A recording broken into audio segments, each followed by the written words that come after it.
1 second. Should be going live now. Let's see here. Wait for it to pop up. There we go. What's going on, folks? You know what it is. It is Sippin On Sundays. Mr. Campbell Zo Phillips, man. We had to take a little break for the Super Bowl. But, man, it's Sunday night, man. Listen, I got my little brother, Zo North Jackson brother, man. We're going to do something a little bit for you on Sunday nights, man. We got a great show set up for you, man. We're glad for you all to come on in, man. Listen, share, like, and subscribe. Get that all out the way. Call your folks, man. We got a great topic. Man, listen, man. I don't know if y'all saw that graphic. So, I got to pull this up right here. You know, just to let these folks know that we just doing this. Oh yeah, you did your thing on that one. You know, I got to share this right here. Let these folks look at this right here. This right here is all. I'm letting them know this is a real show. And see, Zo is sipping. So what are you sipping on tonight, Zo? Oh, cut water, mango margarita. So listen, let me say this. Now you all know that and we ain't cut it. Listen. So to all my business people, you gotta know you watch the show. Now you know what I did for the M bar for the wings. Now listen, I think we need an alcohol sponsor. I think we need an alcohol sponsor. Let me holler at cut water. Because I think we can push some carts. You know what I'm saying? Some crates. I'm sorry, cases of whatever they selling. So I'm just letting you know if you got a liquor brand, energy drink, orange juice, Coca-Cola, Pepsi, no matter, man. We sipping on Sundays on right here, man. But listen, I had to, so I had to, make us official. You know, Scotty had those nice graphics and things like that. So, I had to get on the computer. Old man I didn't know about this stuff right here. The chat GPT kind of scared the old man. You know what I mean? Thinking I'm putting in the matrix. So I had to go grab a nice picture of you with the J hat, of course. Oh, for sure. Had to do that. Look, Miss Griffin said red wine. You know what? Hey, wine sponsors, we taking that. So, I had to get mine, my glasses on with that goatee fresh. With a little bit of Mississippi motif, what I'm saying, in the background. You know what I'm saying? Yes, a little bit of Mississippi representing where we're from. So, man, listen, we got a great show for you all tonight, man. Listen, just a rundown, man. Got to talk about Trinidad Chambliss. Got to talk about your boy Joe Judge, man. I was like, what y'all talking about to take care of these kids? Zo, got to talk about why folks still mad about these schedules. Got to talk about that JSU recruit, because we're going to talk about that JSU recruit because Zo is here. Talk a little bit about FAMU. And also, I saw people upset there was no HBCU players at the NFL Combine. So we're going to get it all in, man. It's Sipping On Sundays, man. We're going to get it going. But Zo, I got to do a public service announcement. All right. And I just got to do this. So, Scotty, Off Script channel, which we're live on, Rocky Miller channel, Home HBC Corner, which we're live on. So as everybody knows, no secret now, he's working for Alabama A&M. You know what I mean? External affairs, doing a great job. So Scotty has been working. So have you seen Scotty do any shows? Have you seen him tweeting anything? Nah. Not at all. But so, I watch everybody's shows, and I'm not gonna say no names. I just go back and forth. Do you know folks are still mad at Scotty? He ain't even here no more, Zo. Folks are still mad. Hey, man, just know, man, you have people like out here in the universe, I call them opposite people. You do know some people just like to complain. Some people just like to gripe. Some people just like to gripe, man. Well, so let me tell you two things I saw. So I'm sitting up here. So, people, there's a debate, which we're going to talk about, the schedule, a little bit. And you brought that up. Did a great job last time we won. And, I'm sitting up here listening to people, and people said that it was Scotty's fault that this discussion happened. Now, I'm trying to figure out, is Scotty doing show schedules? Nah, it was all me. Did Scotty do a tweet on schedules? And then I saw people upset that he got a job at Alabama A&M. Well, how did he get a job? He ain't got no degree.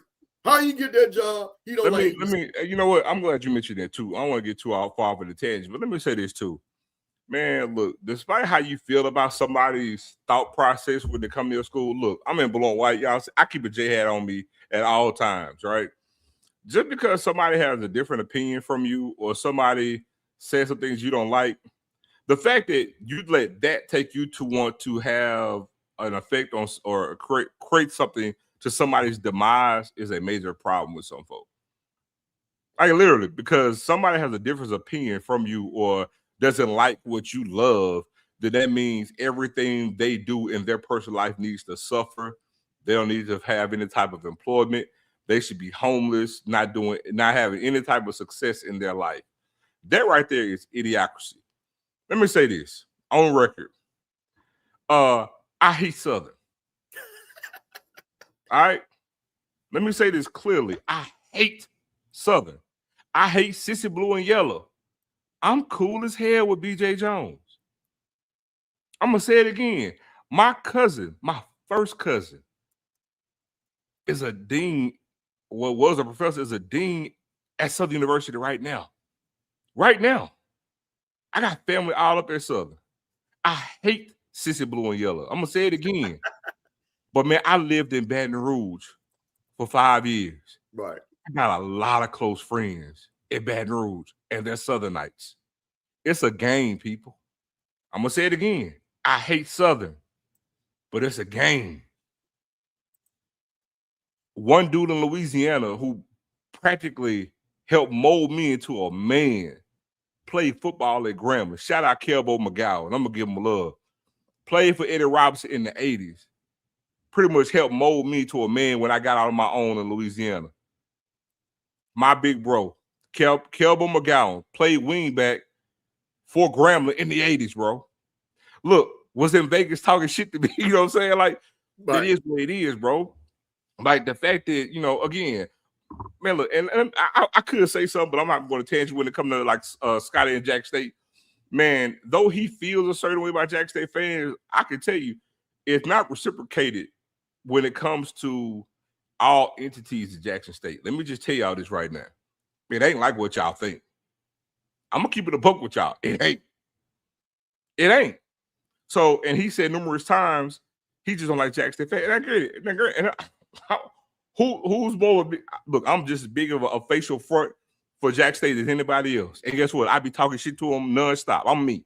And he talks shit back. It is what it is, but it's a game at the end of the day. So you got people out here who, I mean, he shouldn't have a job at Alabama A&M because of this. It's lunacy. It's a game, people. And it ain't too many people out here that talk more shit than me. I talk shit all day long. I'm a professional shit talker. And I don't even play now. I coach. I'm a coach. I coach shit talkers. But it's a game, y'all. It's a game. Well, I just got to say it, and we're going to move on. But I want to make this point because I think this is very important. If you're worried about somebody else's job and you want a job, and maybe that job, maybe that says something about your resume. Maybe that says something about your skills of getting a job. So I'm going to tell all my folks out here, instead of worrying about someone else getting that job, what are you doing to build yourself up to be in a position where somebody will want to hire you? Because, see, that's the thing about it. It ain't saying nothing about Scotty. It says something about you. So I just want to put that out there, man, because, you know, everybody's glad. They said they glad he gone. He gone. Let him be gone. So let's cut all the negativity out. I'm just saying, you know, there was a whole faction.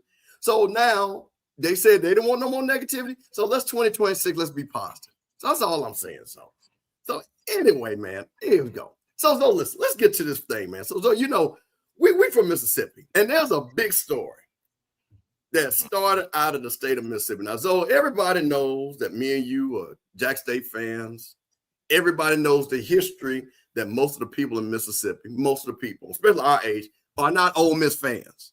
Mm-hmm. But I will say something happened this year that, as they say, kind of got into a gray area with the Ole Miss Rebels. And that was Trinidad Chambliss, their black quarterback. And begrudgingly, I think a lot of people our age was like, you know what? We're going to support this brother.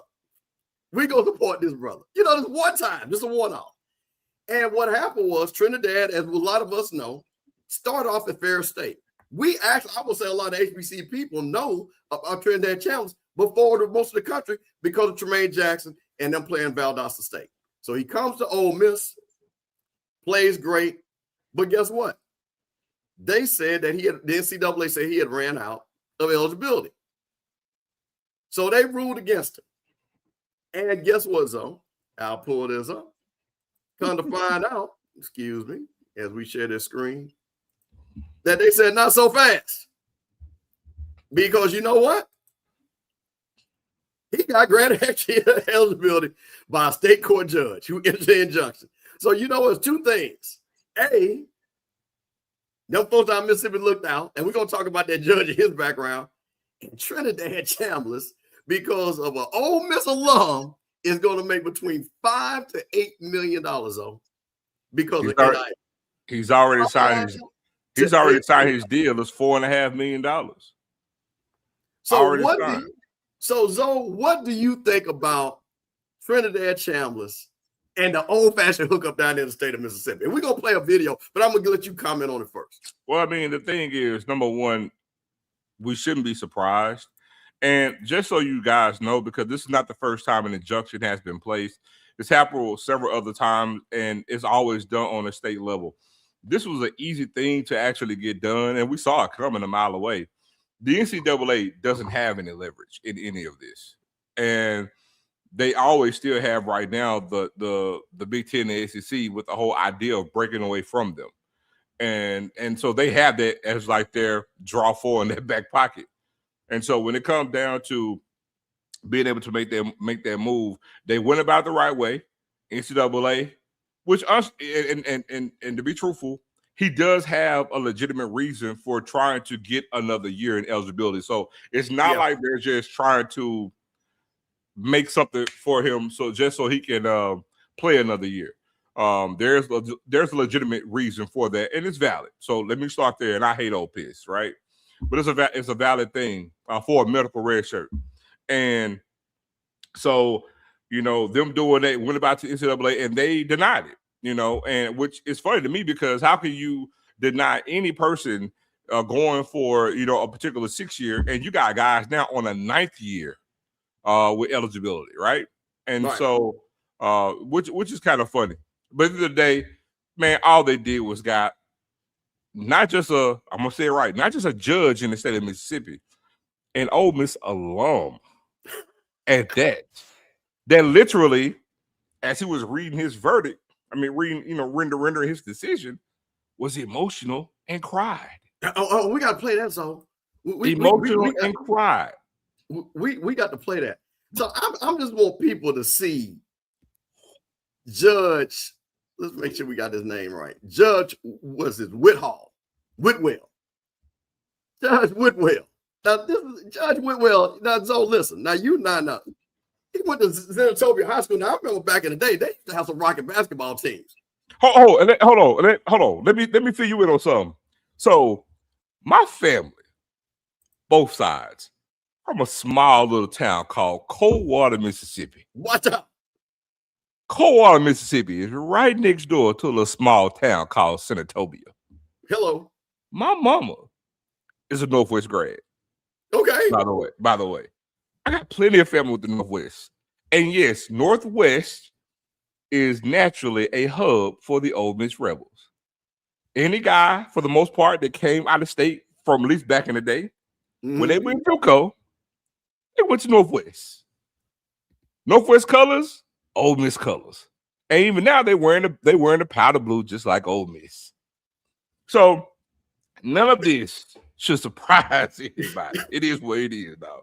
So I'm just going to read my man's undergraduate of Senatobia High School, 1964.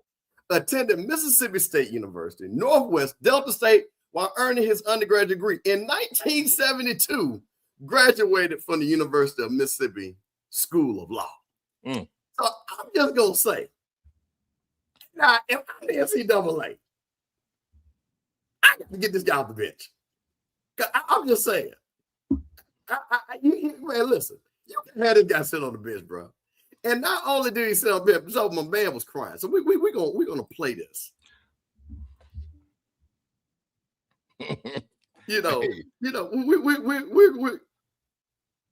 We're gonna play this. And yes, my friend said, I know you're live. Yeah, we know. We ain't got no starting music. I know we're good. But we're gonna play this right here. Because this right here, hold on. Let me get this, make sure this is doing. I mean, and if you remove him, You got hundreds or more in every county that's tied to Ole Miss. Okay, so this is the first thing. This is where he's questioning. Let me make this bigger. Where he's questioning Trinidad. Make that bigger. Okay. Oops, don't want that. Take me through there. Take me through that, boy. You know what I'll be following. Here we go. This is the judge. Awesome, did you not? Yes, sir. Well, will they bother you or not? Yes, sir. It was constant. It was like a roller coaster. And that's why you believe that you couldn't play here in 2022. Yes, sir. You never played it down in 2022. Not one. All right. Based on what I've asked, are you going to ask me anything further? After you had it three. Now, so He sound like an attorney more than the judge on the. wait a minute now. Sound like he was hurt. So now, on Whitwell, our son, you didn't play, did you, son? You ain't playing 2020, did you, son? And now, mind you, Trinidad ain't from Mississippi, but Trinidad played that. No, sir, I didn't at all. No. The kangaroo court. Man, the kangaroo, man, why my tax dollars had to go to that sham, dog? He could just mail that in and say, man, look, man, we're gonna file this injunction. He go, Bro, listen. So then my boy, okay, hold on. Let me get this re-upped up. Okay, hold on 1 second. Okay, hold on. Let me pull my boy back up. Because then my boy reads the verdict or his finding, his judgment. his decision. His decision. There you go. His decision. Anyway. Yeah, so it told me good old Tate County. Boy, listen. So let's get this. And this is my boy here. Let's see if we got that. We got that right there. Okay, good deal. Let's play this. Let's listen to this, though. Oh, wait a minute. Court decrees. Wait a minute. Hold on. Let me reboot that again. For reasons, this court decrees in favor of Trinidad Chambliss and grants his request for preliminary injunction of relief and preliminary enjoins the NCAA from prohibiting Trinidad Chambliss from practicing, playing, otherwise participating in the Mississippi League football team during the 2026-27 academic year.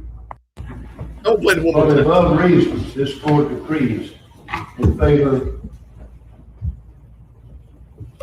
of Trinidad Chambliss and grants his request for preliminary injunction relief and preliminary enjoins the NCAA from prohibiting Trinidad Chambliss from practicing, That joke getting red, ain't it? playing on the University of Mississippi League football team That joke getting red, boy. during the academic year. Now, so, Trinidad Chambliss.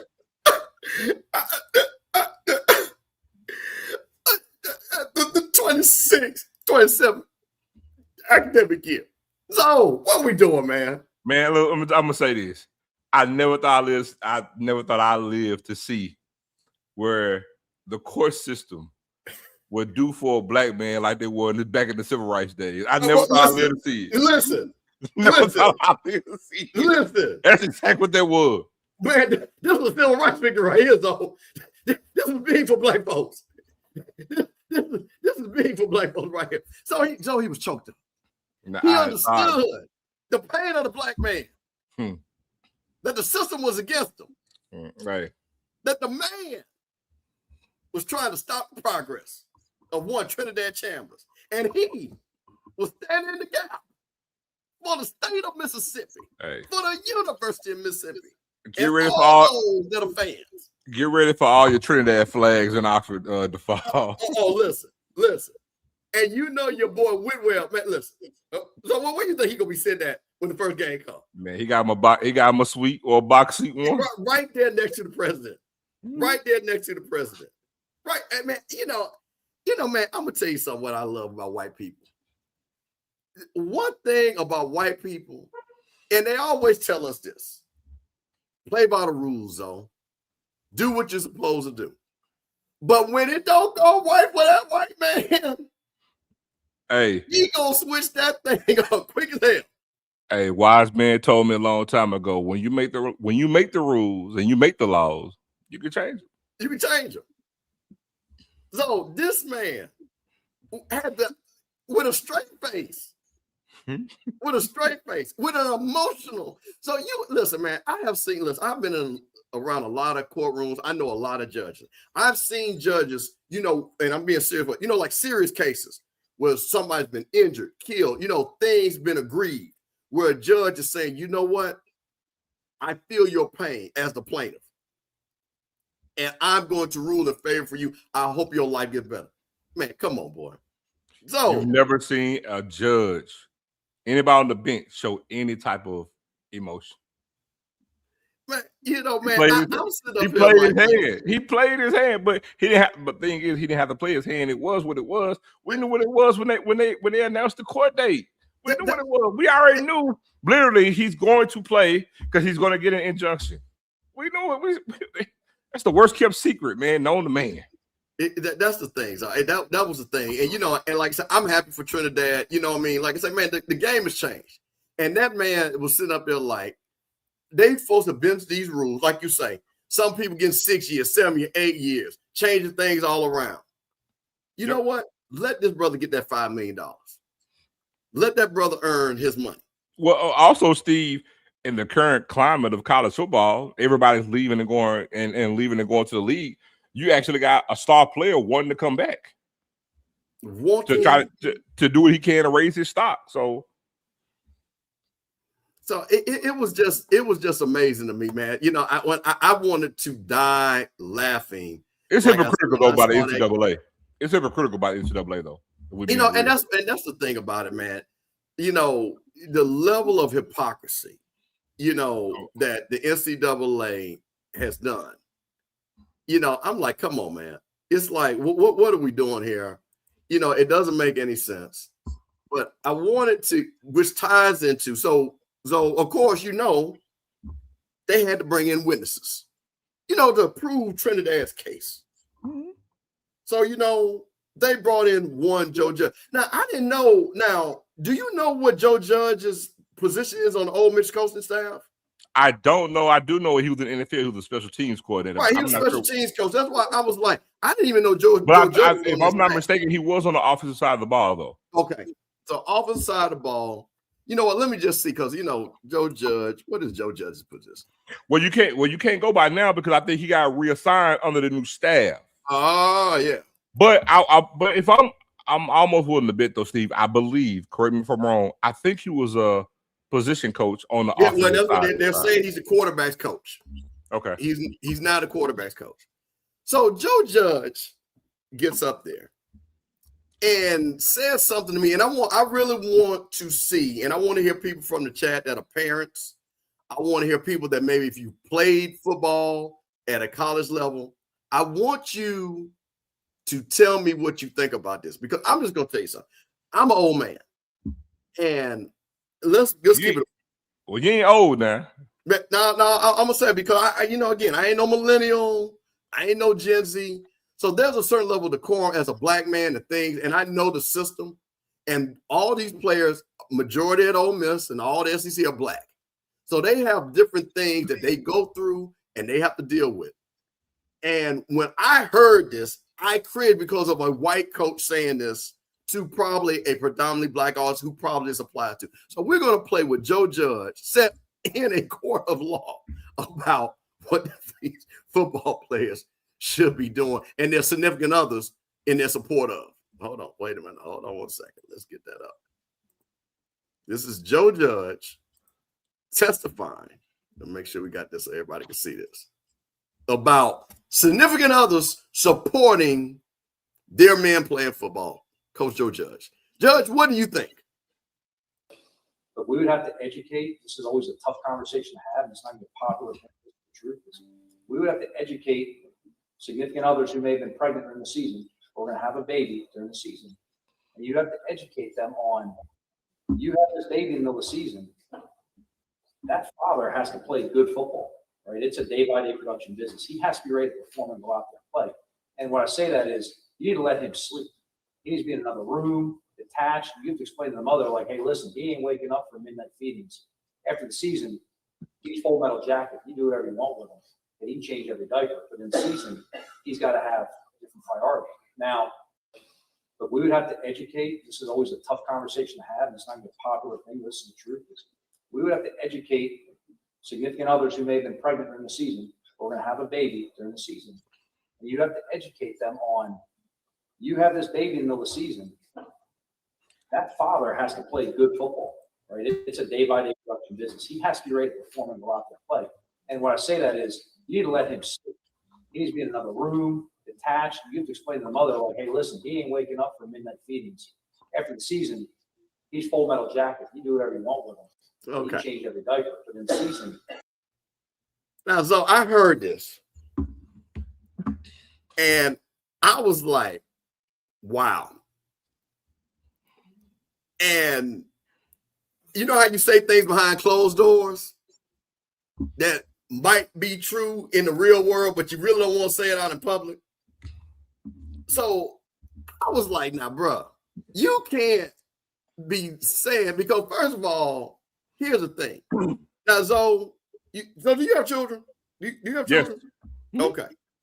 So you tell your significant other at that time, you know, who you have a child with, and I have children, hey, you know, you handle that. She's going to look at you like, wait a minute, it takes two to make this. And to sit back and tell these football players that, and I almost understood where he was going, but man, I don't know about this, bro. This was like, and the thing about it, he's talking to black football players, which we already know the stereotypes about black fatherhood, supporting their children. Clearly, most of these young men are probably not married to these young ladies and things like that. And you get up here in the court and say this? Steve, so what you think about that? I'm going to say this. Some people are going to disagree with me, but I got something to say. He's wrong every which way but loose on this. I'm going to tell you why.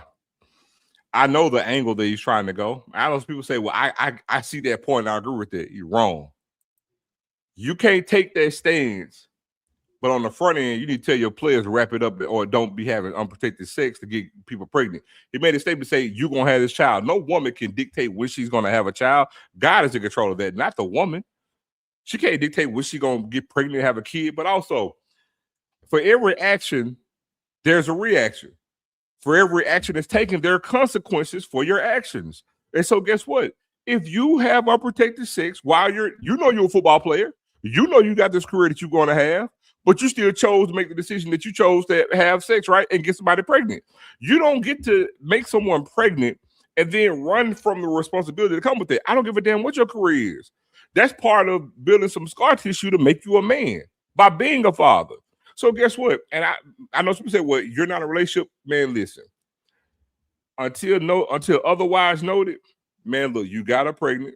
If you and in these cases that he's giving an example, they're together, because if you ain't together, you ain't spending the night like that.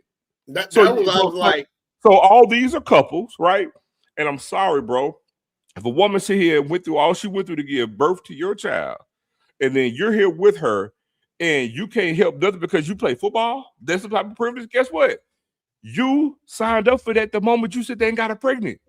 You don't run from responsibility off of the strength of trying, because you know why Joe Judge is saying this? It's not for the player's benefit, for his damn benefit. See, that's my thing. It's for his benefit. It's for his benefit. It's for the coaching staff benefit. Because if they don't win, the thing is, if they don't win, the coaches lose their job. The players aren't going nothing happening to them by winning or losing. They getting paid, and you can have a losing season and still get drafted. You know, it's all about production. But man, he totally missed the mark. And if I'm a parent and my child got to play on that team, man, ain't no way in hell you're gonna go play for him. I'm sorry if I gotta, and if he has a daughter, man, shame on you. Because I guarantee you, he wouldn't tell his own child no shit like that. But that's the thing. That's the thing that, and you know, and listen, and I think so. This is, they say this is a nuance. So I'm not. So anything like Hutch and with Spartacus, I get the, when you say it, but there's a reality to that of the message. That comment is wrong too. That comment is wrong. See, I hate when they try. See, even that comment, it's like, oh, this is big boy football. Everything else is inferior to that. It's all a business. FCS, Division II, it's all a business. You think guys on a D2 level ain't trying to get to the NFL? And we want to differentiate to say, well, this is different because of the amount of money at stake. It's big money at Division II. It's big money on the FCS level. It's just, all it is just more money. Oh, he is exactly wrong. But he's exactly wrong. Now, I got his quote up. Now, you knew he got some hellified backlash. So I'm going to read his statement. And this was pretty funny to me, how he cleaned this up. And there is context. So he said, this is Joe Judge, and this is his statement. Some of my comments from Thursday have been taken out of context. So I'd like to provide some clarity in a discussion about Trinidad sleep apnea. I was trying to point out the importance that the NFL places on sleep for recovery and performance, in addition to education of balancing family dynamics during the football season. These are discussions I was a part of at the professional level from veteran players based on their own experience managing similar situations. These are not discussions we have had at the collegiate level. As a husband and father of 4 children, I understand those challenges firsthand and would never diminish the commitment to family. We share the same dedication to family with our players and always support them through any challenge they face in their personal lives. Wait, okay. So that right there, I was like, okay, clean that up. But I guess for me, and so I Steve, think, go ahead. I'll because I just want to say something. So I'm gonna use Trinidad Chambliss for an example. Star player on the team, living girlfriend, she pregnant. Late at night, it's game week, but she got complications from giving birth. The baby's awake. You gonna sit there and tell her, oh yeah, you need to go handle that in another room because I gotta make sure I got sleep for the game tomorrow. So my thing is, people saying this, but I promise you, most people are really being tone deaf when it comes to this. Seriously. And it was like, oh, it's big money. Man, I don't give a damn how much money it is. That's insensitive as hell. So again, it's easy for men. I'm a man. So it's easy for men to underhand and undervalue what goes on after childbirth. You know why? It's just like people saying, because we don't have to deal with it. We're not giving birth. We're just keeping going about our business. Let's keep it in the book. So it's easy for men to sit there and say what you should or what you shouldn't do. Hey, man, you go ahead and handle that right there. But, man, being a part of that, man, seeing what postpartum look like, seeing the things that the person that you care about having a child, what they look like after you have a baby, it ain't sweet, bro. There are some real effects after having a baby, bro. I promise you. It's some real serious stuff out there. But, again, people look – and what I'm saying, what I'm speaking to, it's not a one-off. It's coming. Specifically for black women. Now, granted, more football players knocking up white women, but still, women nonetheless. But black women have high risk after giving birth with major issues. And so it's just like, hey, because I play ball on the FBS level, it's big money up here. I didn't focus on my career. Fuck what you got going on. Handle that baby and everything you got dealing with. Man, get your mama to come over here and handle all that. Never mind that I'm the one that got you pregnant. Never mind that I'm the father. Get your mama to handle all that, man. I got a game next week. Come on, bro. So that's, bro, the thing, and that's my thing too. And see, and listen, man, and I think these discussions are important because this is where I always see the disconnect. And white coaches do this. I'm here to coach ball and things like that. But it's different in the black community. And if you don't have that understanding, because I'll tell you this, and Zoe, I'm trying to tell you, we've seen it. So he dating this girl. And like you say, he with this girl. And he say what you just said, you go call your mama. And that girl start have animosity towards him, or a fight breaks out. And I'm not talking about with a police car, but I'm just talking about them just going back and forth. Just regular relationship stuff. You don't think that's not going to cause stress? I mean, I'm telling you. You think that's going to help him play well? See, that's the thing that, again, when you're talking about the great coaches like the Eddie Robinson, the W.C. Gordons, the Jake Gaithers, the Man, T.C. Taylors, they're going to do things to try to help you navigate. That's the thing. The Eddie Robinsons. Eddie Robinson's not going to tell his player at Alabama State that. He's not going to tell his player that. So Steve, what I hear from this, and even the people that want to agree to that point you just made, that lovely point you just made, it's like because we do this, we want to make sure that we're kind of immune to the ills and things of life. So again, never mind the fact that I'm out here raw dogging and getting you pregnant.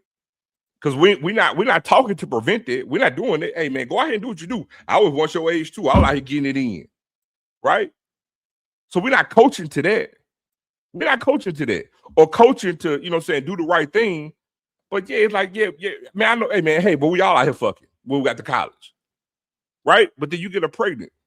And you try to lead a certain kind of way. But again, it's stuff that come with that, bro. And this is not no one-off stuff, man.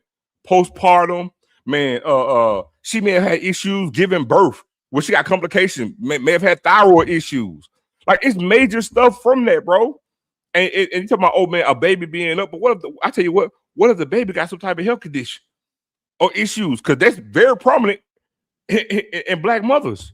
Tell me I'm lying. It's like you can have what the kid's special needs. It's so much stuff go on with that, bro. And then to sit there and say, oh man, yeah, but hey, I play football on the FBS level. I'm in the SEC. I got a game this week, so it's very. I need perfect conditions to sleep the best way I can. We're not saying that you ain't gonna have that, but man, guess what? If I got an issue one night this week, I gotta tend to my family. Like, it is what it is. It's like load management, and I bet a lot of you motherfuckers up in this chat, they like load management too. But the thing is, the season is the season that comes with it. You got to overcome adversity in life. You don't sit there and try to just make it everything easy to get around it. You got to go through all the ills of life, dog. Point blank, period. And that's why, you know, man, it's just, again, but see, this is where, again, this whole system, where they look at these players are nothing but possessions, property, nothing but things that can be disposed of. And as long as you're doing what's right on that field, whatever, like you said, she got to worry about that on his own, because this is what is priority. We don't move like that. And the only thing I will say is two things. First of all, what you said is very important. So to all my young brothers, hey man, use protection. Then you ain't got to have this conversation. Then you don't have to worry about this. Use protection. But if you do have a child by a young lady and you know you break up, whatever, hey man, trust me when I say this, and Zoe, because like I said, I went through various things. I will say this. A child never forgets. From 1 to 100, and trust me when I say this. So if you are not with that child the right way, that child gonna remind you sooner or later. And I'm talking about even at the littlest bit, when that child don't know you because you ain't around. So my thing is, you know, to tell these young men, and again, I know he twisted around. They said, well, it was out of context because we're talking about sleep apnea. That just ain't a thing. That is just not a thing. No, and we're not saying Trinidad Chambliss has a baby on the way. I don't think that was it. I think this is, no, he was talking about, that's what he said, sleep apnea, but he used a really bad example about staying up. That was the thing. That was a horrible example. Because I don't even see why you brought that in there. He should have just said that young man need rest, you know, when you're playing professional football and stuff like that. I don't even know where that, like I said again, I don't even know why that even brought. And that's the thing about it. But my point of it also is, this is also subliminal of what they think of the stereotypes of some of these young men. You know, because like they Joe Judge have been around, like you say, talk to NFL players, what do? And unfortunately, we have some guys that are out there that have kids, a lot of them, by multiple people, and they got a lot of stuff going on. We see it all the time. Stephon Diggs, hello, because that boy ain't thinking about wrapping up. That is crazy on that side, though. But we might talk about that on the end. But I wanted to put that out there, man, because I think it's just so important when you're seeing something. And so what is interesting to me is that Ole Miss in that state, I see they're trying to make moves. I see they're trying to rebrand themselves. I see they're trying to be the University of Mississippi because it's going to help their recruiting. And now they use that old school legal money to pay that NIL. And what I don't want any kid to be fooled about what's going on in all these SEC schools. These coaches are still these coaches. Absolutely. Hey, listen, I got sleep apnea.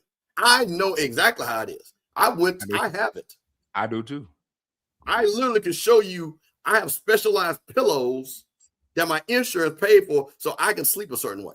I'm literally going to have a sleep study in 2 weeks. See? So, wanted to say that. Now, Zoe, I know we had the rundown, but I saw something that popped up because you know what? Zoe, you said one of your favorite schools is Southern, right? That's what I heard, right? No, ain't my favorite. My least favorite. Oh, least favorite.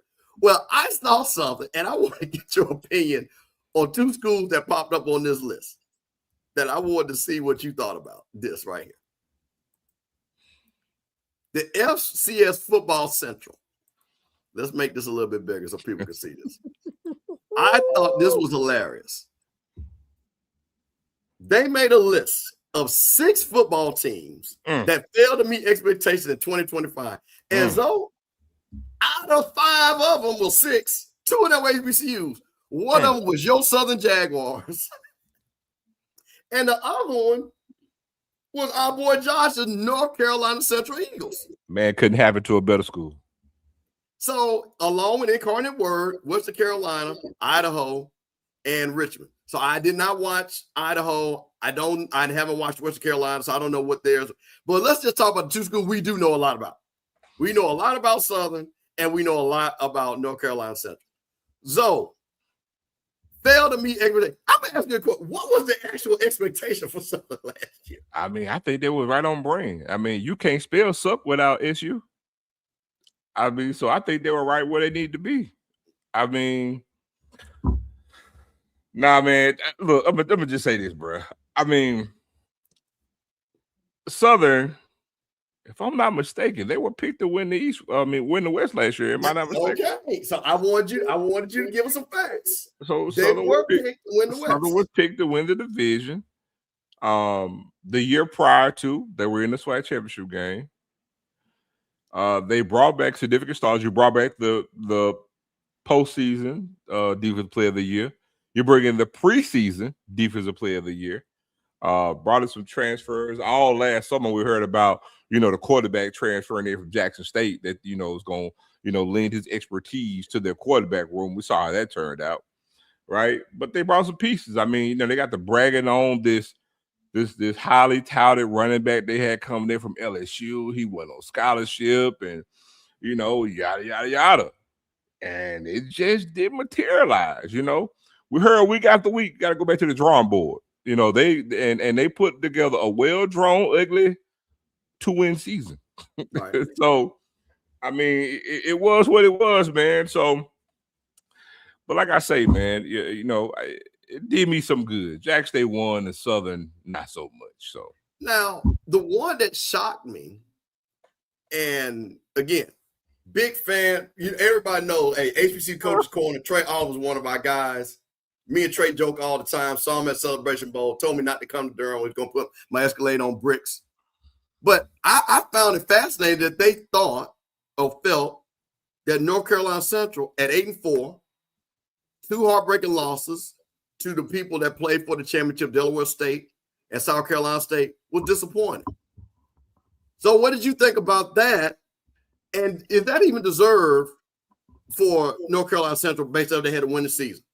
No, that's not disappointing. Maybe to Central fans, they may say they were disappointed, but when you look at prognostications from what people were expecting outside of Durham, because again, it's an 8-win season. 8-win season, and you're in contention to win your conference title. So, they're right in the mix of things. And, just so happened that they lost the game to Delaware State that, I so gladly, said that they would lose. You did. But no, man, I mean, outside of that, I would not say North Central's season was a failure, man. Trey Oliver's a damn good coach, and I expect for them to be right back in the thick of things, this upcoming season. But again, it just comes down to whoever made their list where they saw them. But if I remember correctly, I believe that South Carolina State, if I'm not mistaken, were projected to win the MEAC. If I'm not mistaken, that was the thing. They were projected to come back and win it. And this is the thing.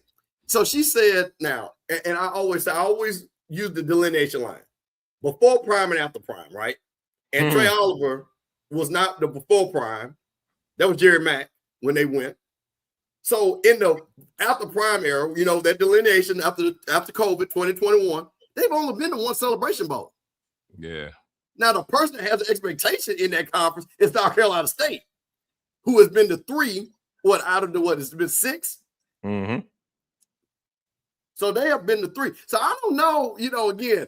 And you did say Jerry Mack, you did say Jerry Mack, right? And TC Tech, both of them JSU Tigers that led them. That's true. I did say that. See, we know facts over here. Because we sipping on Sundays. So we had to sip on that Mississippi right there. I'm almost empty. So, you know, so the thing about it was, I think that Central is expected to be a good team, but they're not no traditional power. No. They're not somebody that wakes up and says, you know what? And I think what Trey Oliver done, and well, let me say this. This is when you know you got a great coach. When you built a program where your fans feel like that, like the folks down there, and please tell me what's that highway that take you from Houston to Prairie View? Because I don't know what they got on that highway. Because them folks from Prairie View, boy, they said they got a program now, but we ain't gonna get off on that. But I'm just saying, when you have a coach that has built it up compared to a FAMU, where the tradition will have you say, because I was trying that FAMU wasn't on this, to be honest with you. You know what? I'm gonna add something to that too. Ever since the MEAC went down to 6 schools, I'd be remiss if I didn't mention that. And again, Trey Oliver's a good coach.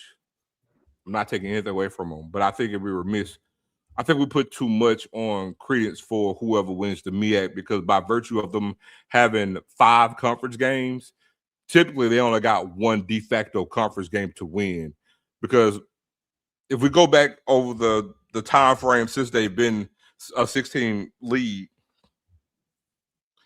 typically they only have 1 tough game every year to win. You know, one game, a de facto championship game out of those 5. So it's almost like, you know what I'm saying? Now, granted, they play a tougher non-conference slate by virtue of that, and we have to give them kudos to that because they're competitive in those games.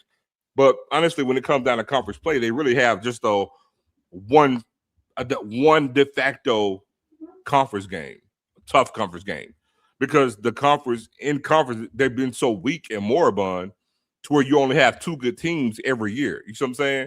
This was the first year ever since they've had the 6-team league because you had Central, Delaware State, and South Carolina State coming down to it. And maybe this could be a change going forward with Delaware State stepping it up, and we're yet to see with Norfolk State this upcoming season. But since they've been the 6-team league, it's really only been 1 tough game every year to really define who wins that conference. You see what I'm saying?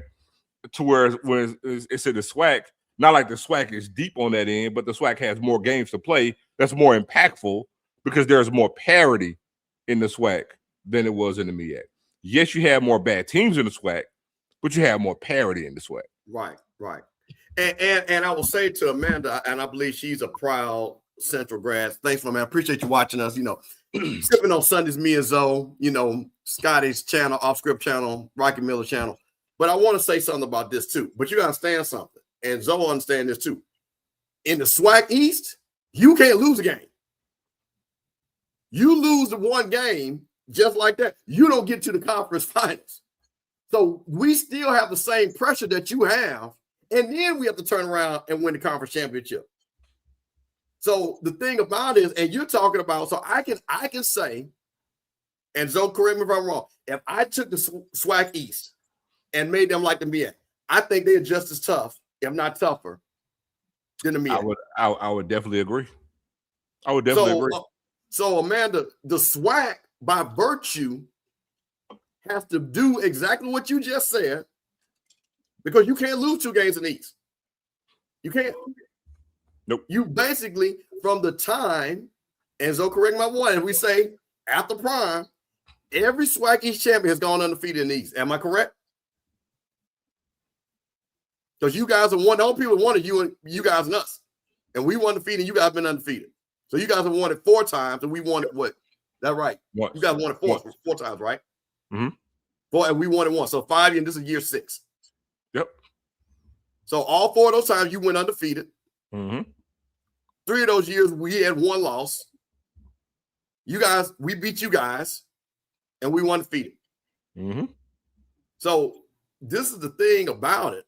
What's interesting. So now, even in the West, which kind of has a little bit more up and down of teams and stuff like that, you can't lose 3 games in your division.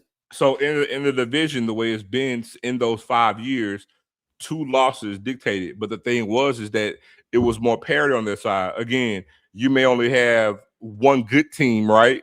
Though the bad team was in the West Division, but be it as it may, because those teams were having cross-division games that counted. Correct. You still would have it where there was parity on that in the West Division, because whoever won that division in these 5 years, 2 losses dictated who was going to win. So that's the thing. So, I just found it interesting, so, hey, man, listen, I'm going to say this again. For Trey Oliver, and this is going to be a very interesting year, because this is going to be the first year that he doesn't, quote unquote, have a seasoned quarterback. Yeah. In a long time. And he's not a big portal guy, because I've been watching their recruiting. And so you don't see about a bunch of portal guys coming there. He's been tried and true, doing it through the high school ranks. You see South Carolina State South Carolina State has made some major moves in the portal and also in high school, because that's always been their thing. Delaware State made some major moves, getting players to come in through the portal, which leads me, and we're going to kind of switch it because we talked about the schedule. We're going to kind of switch, which leads me to this, though. Talk about hey, man, listen, I looked at all these recruits of all the schools, and I will say this, man, shout out to Coach Gray and our coach that, because let me just tell you this. That $1.2 million, man, listen, we got another coach coming. We ain't playing about the state of Florida, so, and I'll talk about it a little bit. But we sipping on Sundays. A lot of people from Jackson State. So tell them what's going on down there with those Tigers, man. Because listen, I looked at y'all, boy, and they said the aggravation, the exaggeration of your demise was greatly exaggerated. Man, listen, I'm keeping it a buck. No fandom here. We got everything we wanted, exactly what we wanted. And we did what TC and Coach O do. We stayed on brand and did the exact same thing we've done since they've been on this street. And that is not to have to part of recruiting class with our recruiting. TC Taylor and Otis, since they've been the tandem, nobody's messing with them. When it comes to owning a state, and it's different here than Louisiana, than Florida. When it comes to the state and the relationships and in the way that they've done it, they hit the ball out of the park, bro. This class, and I remember I said this the year before last, but this class here in particular is going to be a foundational class, and this class will win a SWAC championship. This class is loaded, hungry. They're on campus now, man, getting it in. And when I tell you, man, we got some really, really transformational pieces within this class. This defense and the defensive players and the defensive line, like, again, people saw, guys hitting the portal thinking everybody's leaving, but not everybody left on their own volition. Right. And when you see what they did with regards to the defensive front, what they did with the linebackers, and what they did on the defensive back end, and they went for length. I talked to Coach Quinn, after the signing day event, and on the defensive side, they did a lot of things that like a lot of basketball coaches would do when it comes to recruiting. On defense, they went for speed and they went for length, and they got it. Offensively, got some pieces coming in that redshirted last year from that class, that ballyhoo class we had last year. Got some redshirt freshmen that's coming into play, and again, got some studs on the offensive side of the ball. So I'm looking forward to this season, man. So I want to ask you a question because I hear a lot. We got a lot of people that came in with Dion. You know what I mean? The Primates came in, and a lot of people said that Jack State was going to fall off. You know, because it was Dion. You heard people say that at Jack State. Tell people that are Primates, or people, let's say that people are new to HBCU football, why Jack State is able, with TC Taylor and Coach O, to recruit to this level and not actually fall off. Well, the main thing is first off, it comes down to relationships. And when it comes to Mississippi, Jackson State at all the major programs on the high school level within the state Jackson State have their tentacles attached to every high school program in this state. Also, when it comes to Otis being the former OC at Callaway, also Otis being from Jackson, having played at 2400 Robinson Road at Provine High School, having a relationship, having a tie to any and everything in JPS. And then you have TC coming from South Mississippi, he was a former star at South Pike High School down in Pike County. Then also both of them coaching at JUCO at some point, having those relationships to all these coaches within the state of Mississippi, having a relationship to all of these players with the former Jack State players within this state. And it's unlike Louisiana. It's unlike Florida, because Jackson State, unlike some of those, we're not always looked at in the same vein because you have an Ole Miss, Mississippi State. You have to understand, Mississippi State and Ole Miss doesn't have the pedigree of a Florida or a Florida State. Right. And Jackson State's presence is very prominent in the state of Mississippi. It is what it is. And so when you look at we're able to do what we do on the high school level. I know some people want to go solely through the portal, but no, we're able to get some talent. We're able to get that talent here early, get those guys in, and hey, we get them for 2 years and they decide to leave, then they leave. But we're replacing those guys. And we talked about the recruiting show, Steve, when we talked about, and we showed the data in regards to your powerhouses where you got North Dakota State and them, and they're focusing on a good mix of high school players as well as portal guys, and that's exactly what Jackson State did. Well, I'm going to tell you, and I saw that, and I think, again, this is the reason why I'm glad you're on this show to talk about this, because, man, the one thing I will say, and we're going to get Perry on here because I'm curious about Southern. I saw, you see your boy, Marshall Faulk, they're making some splashes. They're signing a lot. What I like about what I saw Marshall Faulk, they're getting a lot of kids from New Orleans. Like, they open that pipeline back up. High school kids. And I'm going to keep saying this. I know you get kids out the portal, but I'm going to keep saying this. I always like, because now I think there's an opportunity to get high-level high school kids that can come in and play, that want to be at your program. And I think I want to see what they're doing. And I'm just going to tell you this. This guy back here, this guy in the state of Florida, on I-95 South, over half our coaches got a relationship on I-95 South, from West Palm Beach to Miami. If we bring in another coach that's got that same connection. So we understand, like to your point, for FAMU to be good, we got to go West Palm Beach down to Miami and get those guys that are really, really fast, that play defense really, really good. So I'm super excited about what our coaching staff is doing. I'm looking at what Alabama State is doing. Eddie Robinson sticking to his mantra. Getting a couple of guys out the portal he feels he can play right now. Also looking the same thing. Coleman in the state of Alabama. So what have you seen just kind of looking out? Also, hey, listen, I will say this till I go T-Jack. He has got people down in Texas looking at Prairie View. He feels comfortable with his recruiting class and excited about that. So what overall, what have you seen? Well, before I actually answer that, I just want to address something because it goes back to my previous statement that you asked me about falling off. I saw it coming here that said that, what Jack State did fall off in terms of caliber of talent from the FBS level. No, they didn't. Outside of Travis Hunter and Shador, everything has been the same or better.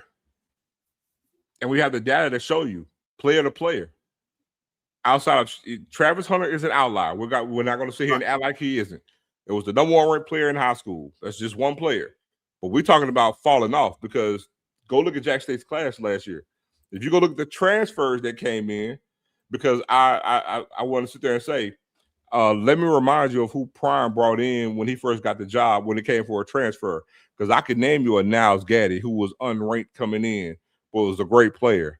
I could name you, Aubrey Miller was a 4-star, but he wouldn't even playing in Missouri, right? I can name you a bunch of other transfers that came in that hadn't really played from a transfer standpoint, but they made hay when they got to Jack State. You know what I'm saying? So no, when it comes to recruiting, TC is doing the same exact thing that Prime was doing. The only difference is no, TC has not signed a 4-star quarterback coming out of high school, but he signed 2 3-stars. So that kind of equals it out. Wouldn't you think, Steve? If I got 2 3-stars and 1 4-star, it kind of balances it out. But no, he didn't. No, TC has not signed a Travis Hunter. But when we're talking about falling off, no, Jack State recruited hasn't fallen off at all. It's maintained. Matter of fact, how can Jack State's talent fall off when TC was able to take a 60-man loss, Steve, to then transition to win the HBCU National Championship with those great recruiting classes, something that Coach Prime couldn't do. So, again, the data shows that that's just unequivocally false.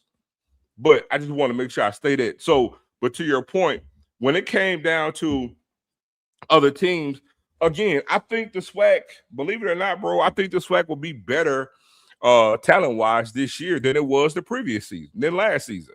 I really, really do from a talent standpoint. Now, what we need to see is from a coaching standpoint, how well they get that to translate to wins, right? Because, again, you know, we look at Southern, though they won 2 games, they had talent on their team. They did. You know, and then you go and you look at Alabama State was able to retain, you know, a lot of good players. You got Andrew Body coming back. You got Holslaw coming back. And what that's going to look like for them in regards to success. I think they won, 10 games last year? 9 games last year? And so, what is that going to look like transitioning, because they didn't even win the division, right? What does that look like for them now into Body's last year? You know, they got talent in with the signing class. Jackson State made to SWAC championship game to lose it, having a great recruiting class. FAMU having a great recruiting class. See the theme I'm going with here? Also, looking at what Alabama A&M did. All right, you go over to the West. Grambling had a good class. You know, Grambling had 7 wins last year, so winning record. How they translate with a great class going to now another year under I forgot the coach name. What school? Grambling. Oh, Mickey Joseph. Mickey Joseph. Which just made a great sign. Just got a kid out of Nebraska, running back. That's coming. And that's what I'm saying. And so now you're going to in the 3rd year of Mickey Joseph, right? And they won 7 games. You know, you look at what Southern did. You know, I don't know about all the Falcon, but we'll find out, because they were going to come back and bite you in the ass if they don't win enough games this year. But then also, you know, how does Alcorn bounce back, right? You know, coming in with the new with another OC. You know what I'm saying? Said be on the hot seat. You know, they went JUCO heavy. They got some 3-stars coming out of high school. Recruited New Orleans pretty good. What is that going to translate in this year for St. Thomas down at Alcorn? UAPB, right? They haven't had any success, you know, under their head coach. He's back. You know, what does that look like for them, right? So I think from a talent standpoint, I think we're going to be better this year than last year. Just need to see from a coaching standpoint how we're going to be upgraded to more wins or having more parity. You know, man, I'm going to tell you what's funny, and it's going to lead into our next discussion. I think what I've seen, especially these last 2 years, I think coaches really understand what talent, how important talent evaluation is. Mm-hmm. That you just can't look at a guy because he played at X school that's a power 4 school and think that he's going to be able to play on our level and dominate. You really got to look and see if this kid, A, has the ability, and look at a kid on a lower level, which we've seen a lot of kids come up from the lower levels and have tremendous success at the FCS level. And also, too, I think we got to go back, and I think a lot of coaches understand this, too, even though it's a short time. A lot of these coaches get back to fundamentals. A lot of coaches that I'm talking to are saying we have got to coach these players better, fundamental-wise, because a lot of coaches are saying because they might not, quote-unquote, know the playbook, but they should know how to play football. You know what, Steve? I'm going to tell you one major change you're going to see in the whole total HBCU and FCS landscape, and that is now coaches have to make the decision to utilize their talent. Now coaches got to shoot their gun, because it's going to be harder to stockpile talent because, hey, I got this guy coming here.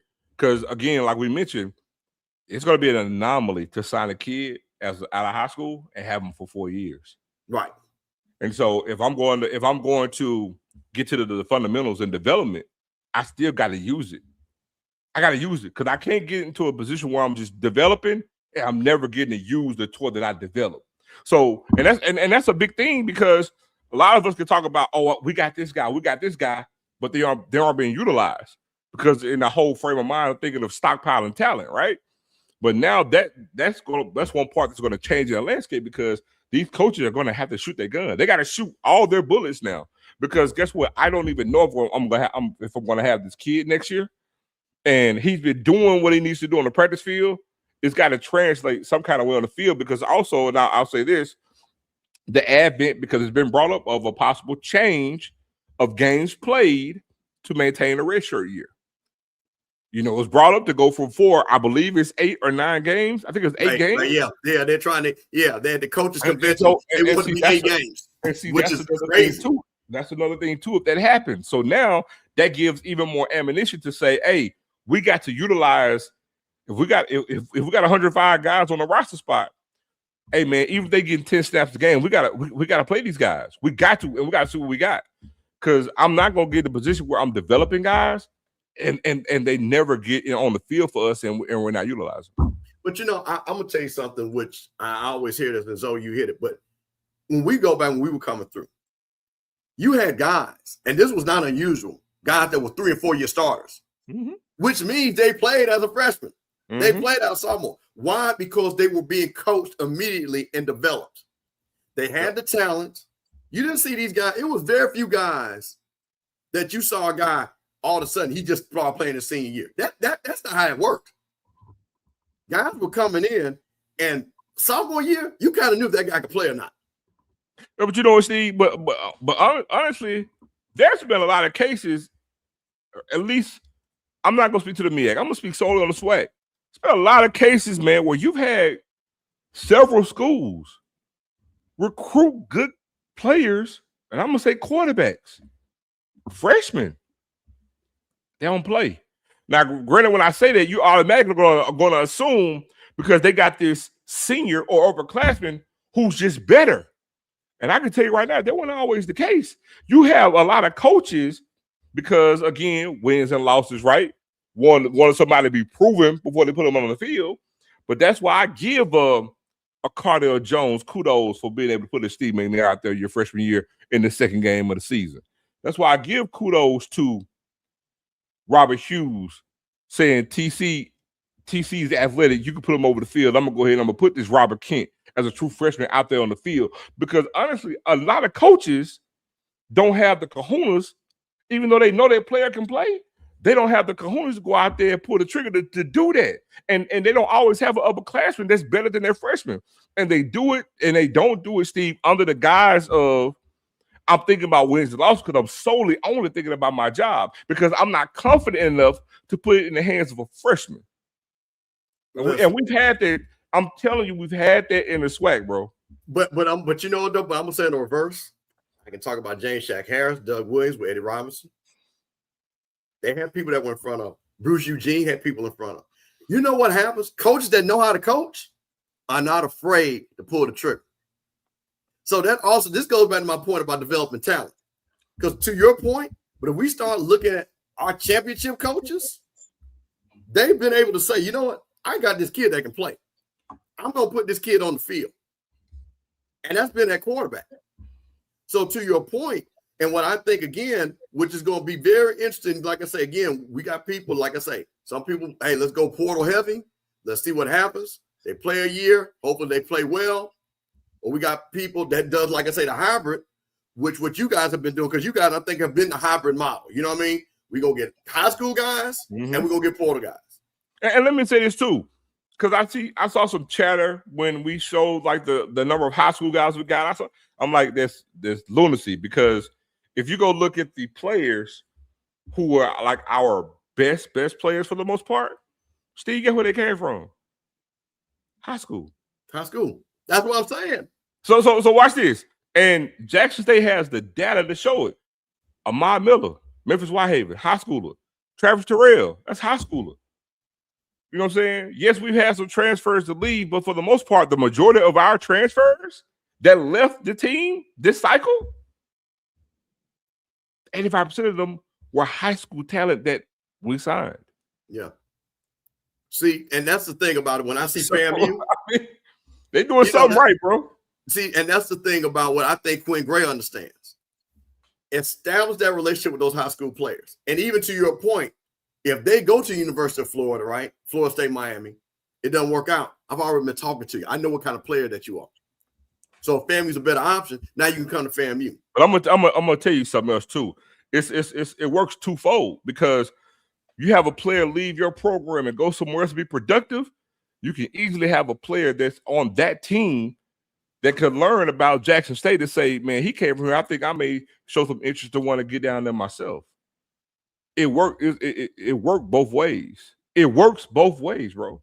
And, you know, again, the one thing Prime did by being here was open up the lens to Jackson State to more places. And so, like, now when it comes to Jackson State recruiting you, it's an attractant. It really is, because TC and Otis have been, and not just those two, the entire staff, because it's a damn good recruiting staff. Shout out to Javancy Jones recruiting his ass off. Man, I'm telling you, like, when it comes to a staff, they haven't missed yet. They have not missed yet. They haven't. But man, I'm gonna tell you something. I'm excited to see it again. You know, you see what I got.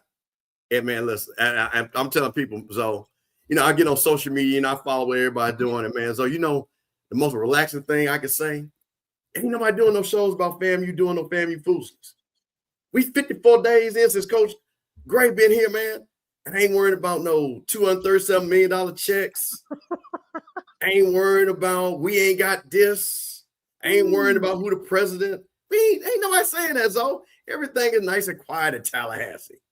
Everybody is going on about their business. You know what I'm saying? Israel and them ain't making their jokes. You know what I'm saying? You know, they good jokes about FAMU. They can't even joke about FAMU. We've been quiet. We've been minding our business. We ready to play some football. You know what I'm saying? So, man, I'm excited because I'm going to tell you this. And just for, you know, what Mickey, like you said, Mickey Joseph, I always said I always want a Prairie View to be good. I like the Alabama State getting good. I want them Florida Rough Riders to see what the swag's about. I want Jack State to have a Mississippi Rough Rider. I want Southern to be Southern. Because, man, every time we have these games, we want good games. Because if you look at what has happened, and again, you guys were part of two of them. Prairie View was part of two. But you look at South Carolina State. When you start getting these talented teams, that is good football. There's a reason why a bunch of people watch the Celebration Bowl, because that was a compelling game. That SWAC championship game, so I know it broke your heart, but man, that was a hell of a football game. That game against Alabama State, that was must-see TV. That is what we want in this conference. So again, man, I really like what I'm seeing for us recruiting and things like that. But I'm about to be the Debbie Downer zone, because you know what? The invite from the HBC, and not the HBCU Combine, which we do have the HBCU Combine going on, the Legacy Bowl. But the invite for the NFL Combine has come up. And so this was the headline. Let's look at this for a second. This was the headline. And shout out to Kim Rashad and my folks over there at HBCU Sports. That's my guy right there and all those guys. No HBCU players invited to the NFL Combine sparks outcry over talent evaluation. Now, Zoe, again, I always like for you to go first, because I'm probably going to get some hate, but I'm going to tell you what my analysis is when it comes to this. I'm going to let you, Zoe, what do you think about this? Is this people not evaluating talent correctly? Is this people overlooking our HBCU football players? Is this people just being lazy and saying, hey, you know what? We can only, all we need to do is go to the Big Ten and the SEC, because I think a lot of people don't know 85% of all drafted players come from the Power Four conferences. 65% come from those two conferences alone. So what do you think, Zone? What's going on here? It's none of that. Man, they know what talent is at on the HBCU level. It's just a concerted effort not to go there, because we can go get that talent on pennies on the dollar, and we know it. I can assure you, as soon as the draft is over with, you're going to have tons of HBCU talent signing free agent deals. And you go look here lately in the past 3 years, we've had quite a few guys go the free agent route and make rosters. And so that's the thing, because when it comes down in the NIL era, they are basically going the way of just basically going to get players from the FBS level, i.e. Power 4, because they're not even really getting players from the group of 5. If you really go and look at the data, they're really not. And so basically what they're doing in that regard is, we know that there's talent there. And I would actually tell you guys, if you go look at the NFL rosters from this past season, you have more guys from the HBCU standpoint on rosters than we had in a long time, playing on several teams in the NFL. If you go look, I think people get so fixated on a singular draft as opposed to the number of guys that's actually in the league right now and actually contributing. You know, Xavier Smith right now has a great. He's worked his way up in LA. You know what I'm saying? And he's playing a lot. And I think even next year his role's gonna go bigger. You look at my guy, the safety from FAMU. I forget his name. Marquise Bell. Marquise Bell. And then you look at. I know some will say Colorado, but you know, again, Shador is still a Jack State. He got drafted in the 5th round. But then you have other guys from the guys from South Carolina State. You got Emmanuel Wilson, I believe, at Fort Valley State, if I'm not mistaken, at Green Bay, if I'm not mistaken. Still, there are tons of guys from HBCUs in the NFL right now, and I'm telling you now, you're going to see a few guys because that's going to sign free agent deal that's going to make rosters next season. Jackson State, we had 3 players in the league.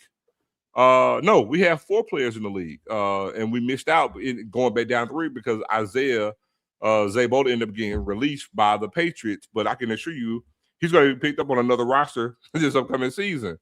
But you still had James Houston. You still, and we had oh my God, I'll be drawing all these names, all these new faces.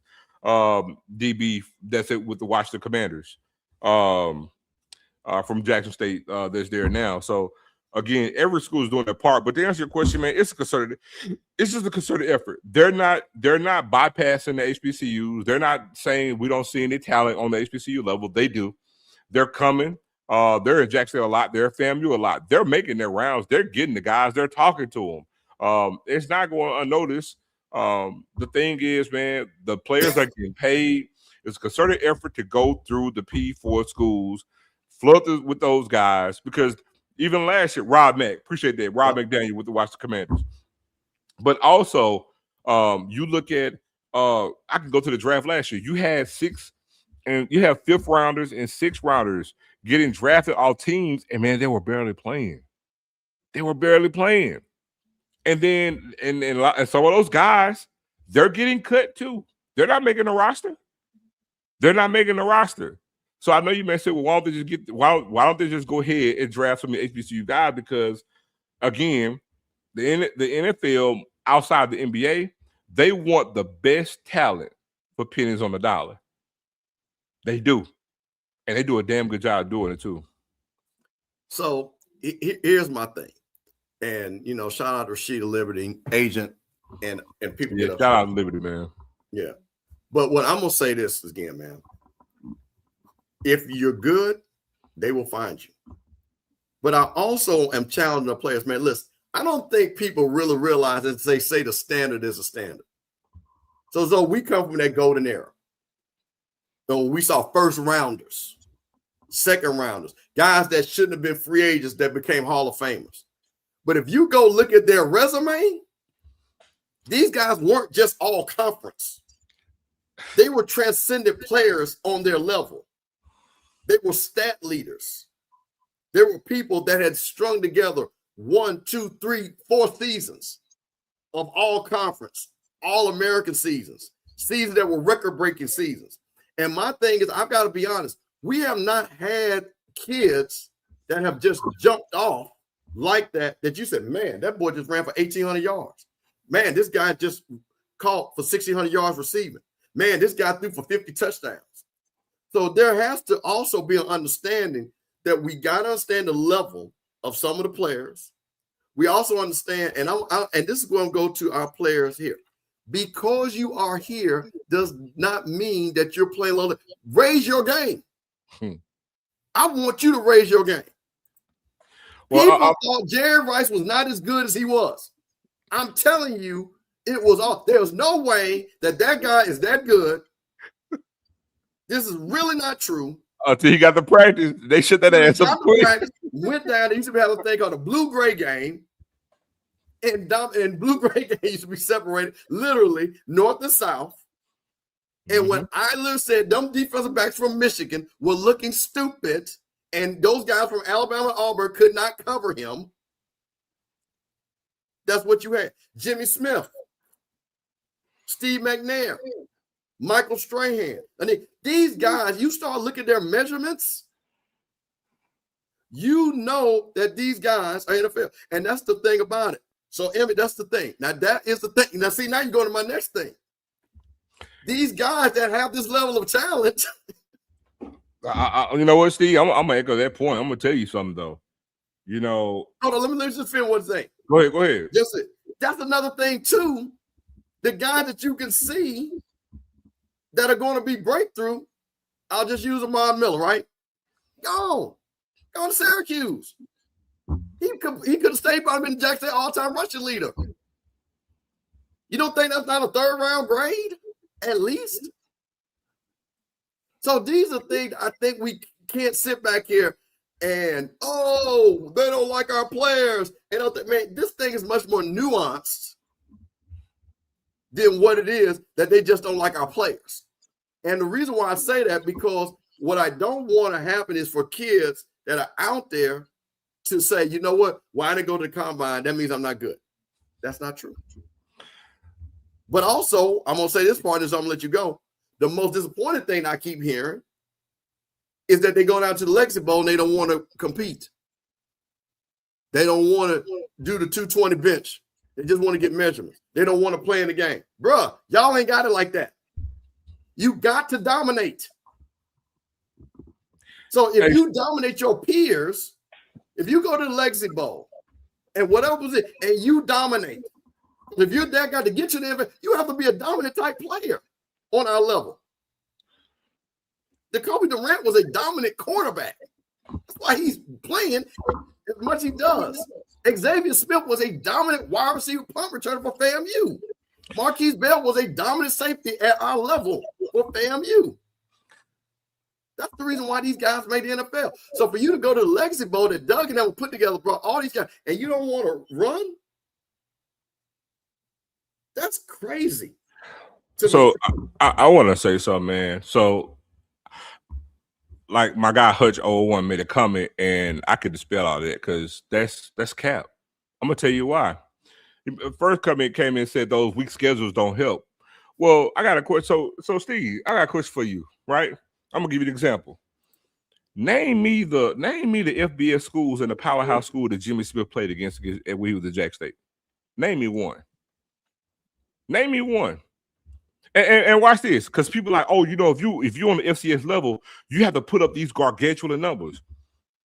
Jimmy Smith's best season, he didn't even catch 50 balls. I'm gonna say it again. Jimmy Smith, best season at Jackson State, he never caught 50 passes. Never.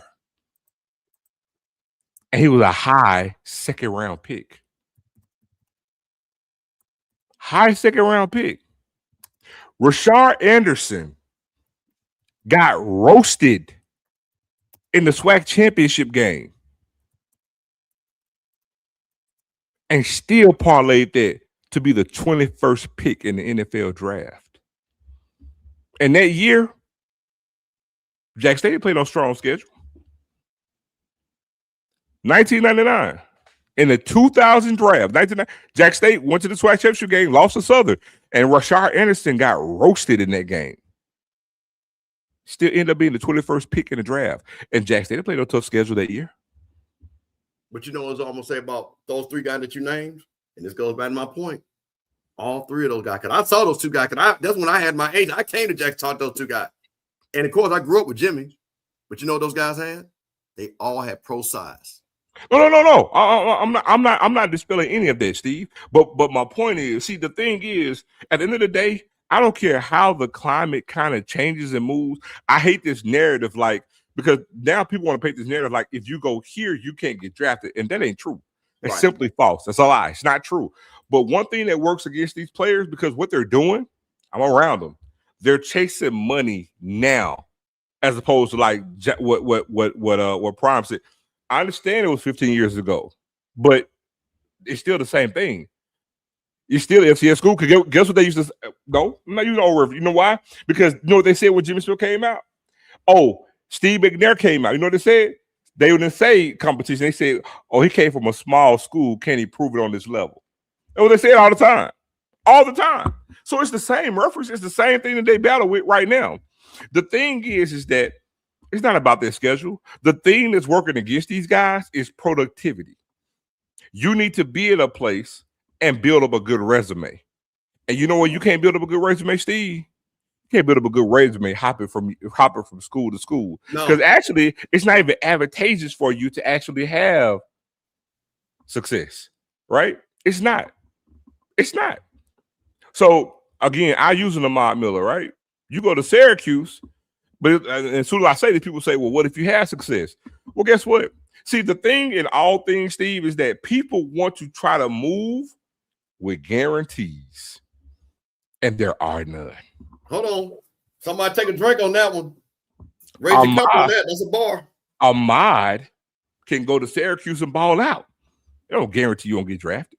It doesn't guarantee that you having success at Syracuse is going to guarantee you a draft pick being drafted from there more so than Jackson State. There is no data that can confirm that. See, the problem is sometimes people hear stuff on TV and they run with it. You don't have no data for that. But I've seen way too many stuff in this conference for players getting drafted. Like I told you, since you said I'm making an old reference, okay, Alabama State had a third-string quarterback convert over to old lineman. He got drafted in the first round. I mean, it happens, bro. And the talent is here. There is significant talent in the SWAC. You had a player leave Alabama A&M. Yes, he left and went someplace else. He ended up getting drafted. But that's not to say that just because he had not stayed in Alabama A&M and had some success on the offensive side of the ball that he wouldn't have got drafted. Now, what you can say is that you probably could get drafted higher. You could probably say that. But you can't say, oh, you can't go on a third-round draft pick at the same time. How many guys you know, Steve, in the group of 5? We're not even talking about. They have great seasons, and they got the measurements. They got the measurables, and they're not getting drafted. See, the problem is people want to move with these guarantees, and there are none. But you know what's going to help you? A damn good resume. Because at the end of the day, Steve McNair, he had a damn good resume. Yes, he had some guarded numbers. He had a damn good resume. Yes, Rashard Anderson had the measurable, Steve. He looked the part, but you know what he had? A damn good resume. He got blasted in the championship game, but he had a damn good resume. Sylvester Morris, another first-round draft pick, had a damn good resume. Put up numbers consistently, and he had the measurables. So don't tell me you can't sit here and have the measurables. Alabama and them have to tackle last year. They went to Baltimore, and the coaches rave about them. You got to have something on tape. At the end of the day, you got to get on the field. You got to produce. And yes, you need measurables. But also, just because you don't have measurables don't mean you can't get there. Bob Sanders, he should have been in the NFL, right? Right? Bob Sanders should be in the NFL, but he got there. So the thing is, we want our opinion or how we feel about something because we heard on TV. We want to roll with that. But for anybody who wants to sit there and say, oh, you can't get here from the SWAC, I got too many damn examples to say that you can. Now, when it comes down to why it had happened, because again, we see where it is now. There's nothing saying, oh, we don't have the talent, because if we didn't, Marquise Bell wouldn't be there right now, starting, getting a second contract. You wouldn't see Isaiah Land doing what he's doing. You wouldn't see Rob McDaniel. You wouldn't see these instances. But it's like, it sounds good to say, oh, you left lowly old black school, went up here to the FBS level, and then now that's your gateway to get to the NFL. You proved yourself.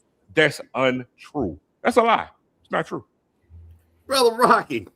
What's up, my man? What's going on? Second member of the HBCU Coaches Corner on Tuesday nights. We ain't been on, but we're gonna bring it back. Rocky, what's going on? Rocky, we might have a banger today. I mean, this week. I'll let you know once we do all the confirmations, man. We might have a record setting and probably by far the best looking coach we probably ever had on the show, and I'll just leave it. Oh wow! Like, leave it yeah, right I'm gonna there. have to hold my breath. You said best looking coach. A lot of them brothers, like I say, I mean, they coaching, but they ain't winning. Hey, I'm not calling no gender out here. Okay. So Yeah, I like that too. Now. hey, I'm not talking about no. I didn't say a gender. Yeah, coaches are female too. Yeah. So, but no, man, I think the whole NFL thing it gets overblown at all levels.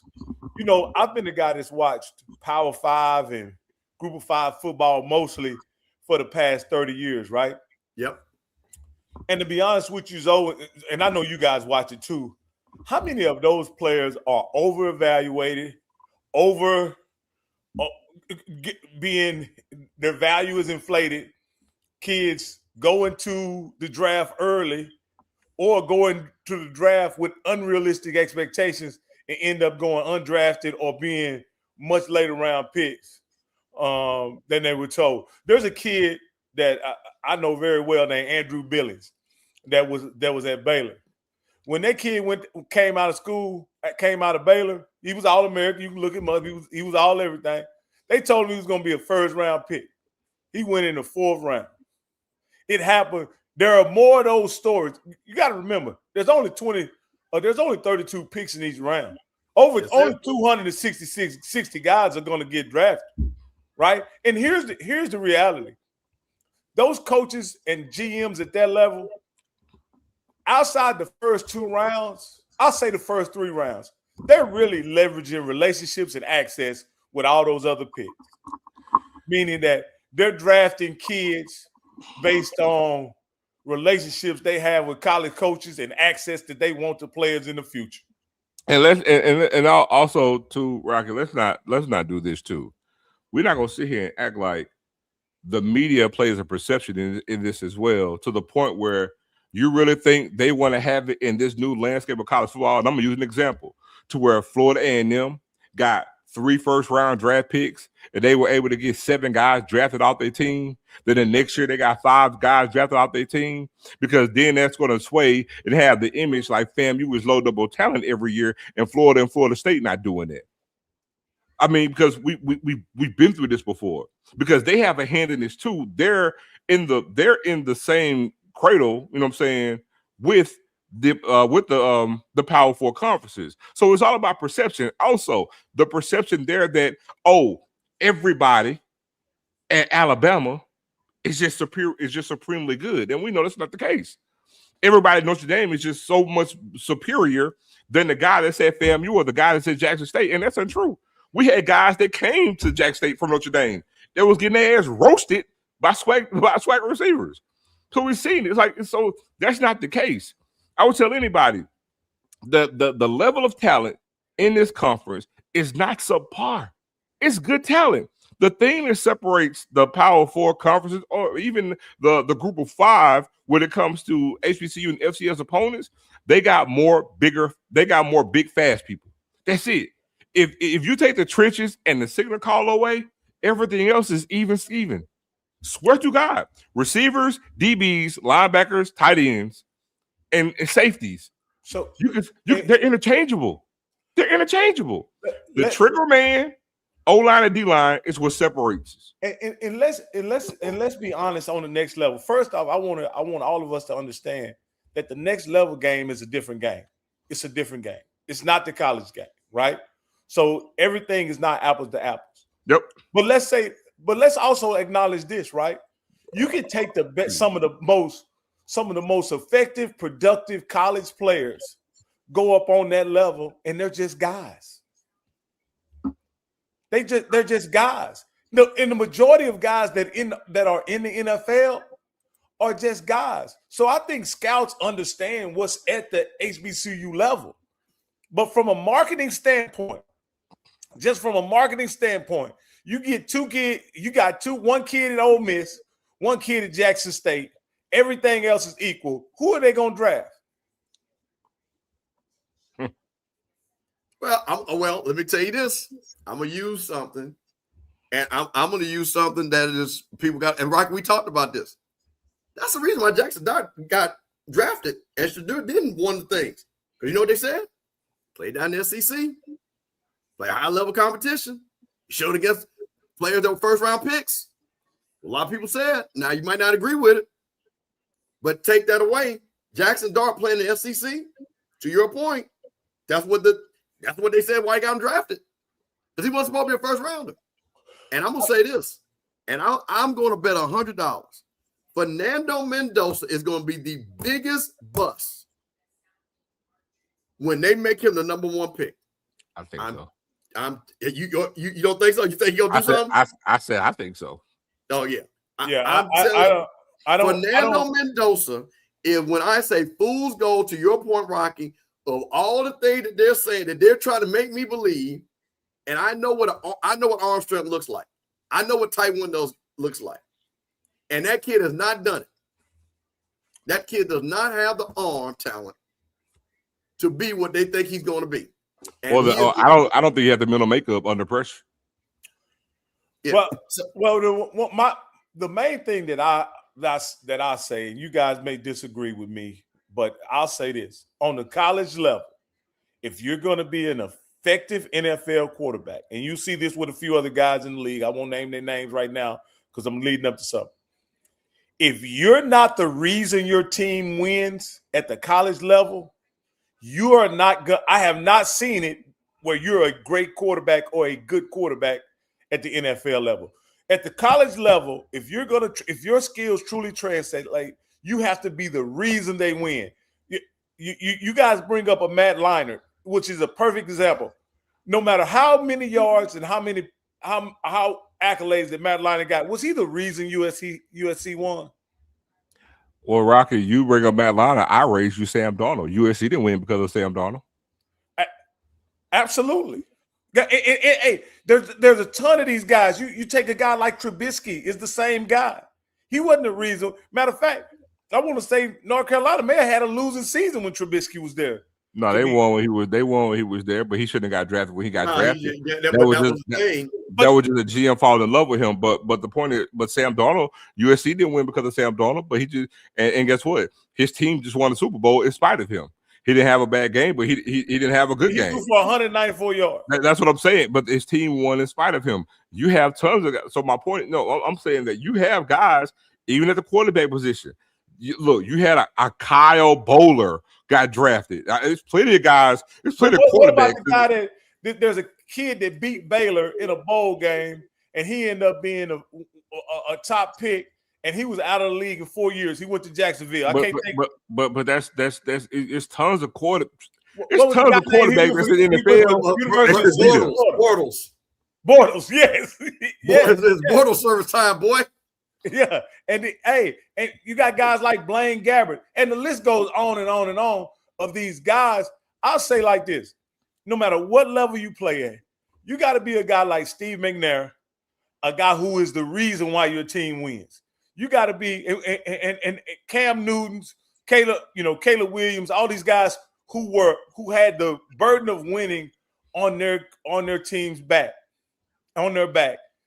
That's what I see that always kind of translates to being effective or big time NFL quarterbacks is if you have the burden of winning on your back in college, whether you win the championship or not is not as important as you being the reason your team wins. And so that's why I think he probably is not going to be a franchise level quarterback because he was able to play a game in college where he wasn't the reason why his team won. Man, Mendoza is a taller Gino Toretta.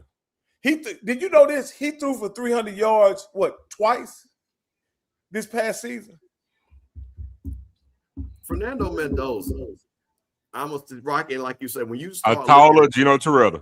That's it. And I love that. And I'm Ken Dorsey. You can put him in that Ken Dorsey. Yeah. And matter of fact, I actually like the Ken Dorsey because Toretta had a better arm than Mendoza, and Ken Dorsey didn't have no arm, but Ken Dorsey knew how to put the ball right. So I really like that. Well, I say that because Toretta was drafted higher than Dorsey. Yeah. But I think and I don't know if you guys have been tracking the evaluation of the players that are coming out. I think Mendoza's now he probably still going to be the number 1 overall pick, but as they're comparing him to quarterbacks of previous drafts. They're saying in the draft with I can't remember the draft. It was a draft where they took 5 quarterbacks, the J.J. McCarthy draft. Right. 2024. Yeah. 2 years ago. They said he would have been the 4th or 5th overall quarterback taken in that draft. So they're really, looking into what he did this past year, and is he worthy of such high praise considering his attributes, skills, and measurables. And so, and the bull jive and that whole thing with him is that and it's the outlier it's the antithesis of what Steve and I said, because he hasn't done that for a career. He only had one good season. You're right. One good season ain't gonna parlay into a first round draft pick, because the media and everything else, they spin that and get behind it and they put that out there. So now once that happens, now that's going to generate a narrative. Now, I can go up to here, just have one good season, and I can get drafted up to this point, because again, everybody in all things want to move with guarantees, and there are none. So, but you said something, and I'm gonna you said, and use FAMU as an example. If they start having XYZ amount of draft picks, what's going to happen? But I think this is an overall thing, and this is a thing, and I'll do the conspiracy side of why they want to get Deion out of Jackson State quickly. Because when you start seeing the rumbles of some of these young kids that, hey, I'm looking at HBCUs now. I'll go down there, man. This is great. And money would have came with that, because money was coming down y'all way. Oh, get me started. So the thing about it is now what do they do? Because it always bothers me, and I've always said this again. I look at these kids, because Rocky, to your point, I'm just looking at some of these kids in the FCS level, some of these low level schools and stuff. And then, of course, it's basketball season, and I saw like the women's NYU women's teams won like 83 games in a row. And again, NYU is a great academic school, but NYU 83 games, like why we can't get some of them girls? I know a lot of them are white girls, but still. But the point of it is that, to Zoe's point, they are going to minimize these schools so much and downplay school like they've done before, and now it's starting again. You don't want to go there. They don't have this. But then I'm looking at X school, and I'm like, they don't have that either. Because here's the thing, Steve. To that point, even our supporters or fans of HBCUs, you ever notice you're not getting that same energy if that kid goes to Troy, or they're going to Bowling Green or Miami of Ohio. They're not getting that same energy. And let's be real, they're an afterthought. You're not hearing about somebody getting drafted at damn Southern Miss. Like, they're an afterthought. And they're not even giving the energy like they want to give to the HBCUs if you're getting drafted from there. You're not even giving family members the same energy like if you're in a Southern Miss, because guess what? It's the same damn thing. If you're in Southern Miss, it's like, yeah, but they're playing better competition. But yeah, but ain't nobody going there. Jackson got more scouts. Jackson got more scouts. You got more scouts in Jackson than you do going to Hattiesburg. That's a fact. Southern Miss don't even have a pro day. Jackson State does. I'm keeping it real. But it's like, but again, you can have players here. They can get drafted here. But it's like we want to be in opposition to that. And anything to where we see as, that's the way to go, I'm telling you, that's not the case. Somebody earlier say, well, you're bringing up old stuff. Like, nah, I'm going, it's fact, it's data, and it happened. I'm not going to sit here and let you spit on me and say it's raining. Hell, I seen it. So and hold on, right? And the fact remains. So what I'm saying is, it doesn't have to be that way, because we won't play nobody then. And the same thing applied, because the only verbiage that's different then was, he went to a small school. It's the same damn thing. The school, we're still a small school. Hell, we ain't grown. It's still LCS level. It still is what it is. So it can happen. All the players got to do is get here, stay here, produce. If you ball it, they coming to get you. Point blank, period. This whole notion that you got to leave, go somewhere else just so you can get drafted, it's a lie. It's not true. You know, the thing that gets me about, football talent evaluation and stuff like that, they'll talk about the level of talent at the HBCU level as if it's inferior, when we saw this particular past year that it's arguable that the best player on Ole Miss's team came from Division II. It wasn't arguable. It was a fact. So- There's so a it's- reason why. there's a Hold Hold on. on. Let me do my thing. And I'd be remiss. And I'd be remiss if I don't say this, Rocky. And the motherfucker ain't got the measurables. How about that? yeah. So what? Him to come to Ole Miss. So what I'm saying is, if talent evaluation was truly the science that they want us to believe, then a kid like Trinidad Chambliss never goes to Fair State, and the best quarterback probably, or I'll even say he's got to be the top part of the top 3 quarterbacks that Ole Miss has had in the past 20 years. And they got him on accident. And let me say this.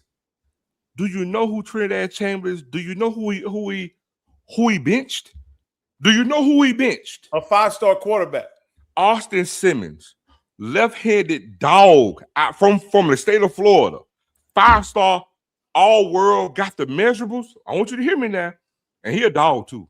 Left-handed, got the man. He a borderline genius. Left high school early, graduated high school early, got to Ole Miss. Left-handed, can run, play baseball, double sport athlete, getting paid, all this. He got injured. He got wallet pipped. He got hurt. Never saw the field again. You let a 5'10" undersized quarterback unseat you. Because in the other time, at some other schools, and it ain't like that first game, Trinidad didn't come out here and throw for no 300 yards and like 5 touchdowns like he did against Georgia. It's just that the offense looked different when he got out there, and then they kept him like 2 more games. When Simmons came back, we're gonna stay with Trinidad Chambliss. 5'10". He can move from Michigan. I think he was a 1-star quarterback, bro. He wasn't even highly rated. Well, that's the reason why he went D2. Hold on. I get that. But see, what I'm saying is proving all our point. That's the thing that I'm getting at. It's proving all our point. And let me tell you this too, because I know this. He didn't get into the portal because I want to see if I can go play on another level. He was sent for. Oh yeah. Oh no doubt. Here's the reality though. We try to pass off football player evaluations as if they're similar to another sport like basketball. This is what I admire about basketball evaluations. They're pretty spot on when they're scouting a guy as an NBA player or a prospect, and they can do it at age 15 and 16 years old. So I'm amazed at how they can do that with basketball. Football ain't that, Zo. I don't know why you can't spot a football player just by what he does at 15, 16, 17 years old. But you can't tell what a football player is until he's 20, 21, 22 years old. I'm going to answer that. We got to keep it on fan. What you got, bro? You come on in. What you got? Come on, give us what you can you hear me? Yeah, go ahead. All right. Now, going back to the Chambliss Ole Miss situation, right? A 5-star quarterback, he was able to replace and able to take the offense to a new level. Why? Because it was a better fit for the offense. I always tell people, it's the same comparison with Zod McDonald at Jackson State. I want y'all to look at 3 games. Him versus Texas State, FAMU, and the SWAC championship game. Jackson State has always struggled at the offensive line position. That's why Jason Brown, during the 2023 season, he was not a bad quarterback, but he was not a good fit for the offense based on the structure of the offensive line. Zod McDonald, when he got in those 3 games, he easily outperformed the starter. Why? Because even though the offensive line wasn't up to standard, he had the skill set and the mobility to drive the offense down the field, which led to touchdowns. Look at those 3 games. You'll see that I'm not lying. The Texas State game, the FAMU game, and the SWAC championship. Now, when he left Jackson State and went to Clark Atlanta, he was not the same. Why? Was it because of a lack of ability? No. It was because of the skills positions. He didn't have the same similar skills position players at Clark Atlanta like he did at Jackson State, right? He had better players on the field, which translated to his mobility because he was a better fit for the offense. It's all about fit. Well, It's not just about your ability and skill set, but it's about the overall team. Go ahead. I would say go look at his numbers before he got hurt. When it came to Austin Simmons, you're wrong because Ole Miss offense was doing what it was supposed to do on. It wasn't a better fit. With Austin Simmons at the quarterback, they would put up numbers and they were winning. He just happened to get hurt because nothing changed. So it just again they liked the way it looked with Trinidad Chambliss. Because it wasn't like they were struggling. It wasn't like he was under any pressure to say, hey, let's give Trinidad a chance or a look at anything. So Austin Simmons fit exactly what they wanted to do. And I tell you what, go look at the previous year when they played Georgia, when they beat them in Athens. That was all Austin Simmons. He came off the bench to lead that one. So it's not that can be true what you're saying, but when it applies to Trinidad Chambliss and Austin Simmons, that's totally not the case. When you mentioned Zy McDonald in the game, the reason why Zy McDonald had success in that SWAC championship game because it just came down to film and preparation. Because from a passing standpoint, he missed the mark. It was just everything within his legs. So it wasn't about fit. He was able to do things with his legs. Because passing the ball, that wasn't the case. Also, when he got to Clark Atlanta this year, I could put some other outliers in that. I'm not going to disagree to say that it wasn't he didn't have the talent from a receiver standpoint. That very well could be true. I can't speak to that. But I can also throw a nugget to say, well, it was the first year, brand new program. And football, unlike basketball, sometimes you need a full season to get in tow so you can have some success. I'm not saying that's the case, but I'm saying that can be a possibility. Now, in comparison, you said that you disagree. The one thing that you did not say was that I told a lie. And why? Because if you look at Jacoby Morgan, he's a fit for the offense. He can stretch the field in ways that Zy McDonald couldn't. Why? Because he had a stronger arm than Zy. Correct? But Zy McDonald was able to make plays with his feet, taking all the pressure off the offensive line that was lacking. Why? Because of his skill set and the mobility was a better fit for the offense that was a run-first team. Sometimes you gotta really just think. I'm not saying that Austin wasn't a bad fit for the offense. No, he wasn't. But Chambliss was just a better fit based off of individual ability. But that's overall my point. team. You got to follow the mode. No, hold on. You got to follow the mode. But that's if my you point. don't follow the mode and you don't consider how the micro, and you don't consider how the micro may affect the macro, you will miss something in between layers. Because sometimes, not saying all the time, but sometimes you just want to be right. But So what if you're not? And what if, I'm just going to leave it at this. What if you're missing something out of all of this? What if it's just bigger than what your eyes see? What do I mean? Coaching, right? It has a lot to do with a player's success as well. Not just the players and the skill sets on the field, but the coach's ability to what? Get the best out of the athlete. That might not be as strong as the one that they're replacing. Go ahead. They had the same coach. No. Go ahead. No, but hold on, Barack. I want to address. But you came back and you said that Trinidad was a better fit, and I'm saying correct. He wasn't. He was not a better fit. Austin Simmons was putting up the same numbers that he was putting up. Ole Miss offense was clicking with Austin Simmons at quarterback. Trinidad Chambliss did not outperform or output out. His outage wasn't outpacing or what Austin Simmons did. Austin Simmons was doing this in the games he played last year. Also in the games this year, he was put up those same numbers before he got hurt. Remember now, this only happened because of injury. If Austin Simmons doesn't get hurt, Trinidad Chambliss doesn't see the field. So it wasn't like he outperformed him or he put up better numbers than what Austin Simmons could do. That was not the case. So then what you're saying, was a better fit. Go ahead. So then what you're saying, no. So basically, and what you're saying is that had Austin started with the Ole Miss Rebels, right, they would have still made the college football playoffs. I would made the run that they did in comparison to Trinidad Chambliss. I would venture to say yes, they would, because by all accounts, where they ended up, we can't speak on what they did in the playoffs because that's postseason play. But in the regular season, all they did was what they were projected to do. They were projected to be in contention for the SEC championship game, and they just missed out on it because they lost to Florida. And who was the quarterback when they lost their game? Trinidad Chambliss. And we disagree, but go ahead. I would also add this. There's another caveat. You got to understand that Trinidad Chambliss reported in the spring, right? Mm-hmm. It was reported that I didn't know who the backup quarterback at the time, but the backup quarterback had a better season than the freshman. But the freshman had gotten paid. So who were they going to play? The freshman. The backup was unknown. And I agree with Zoe in this regard.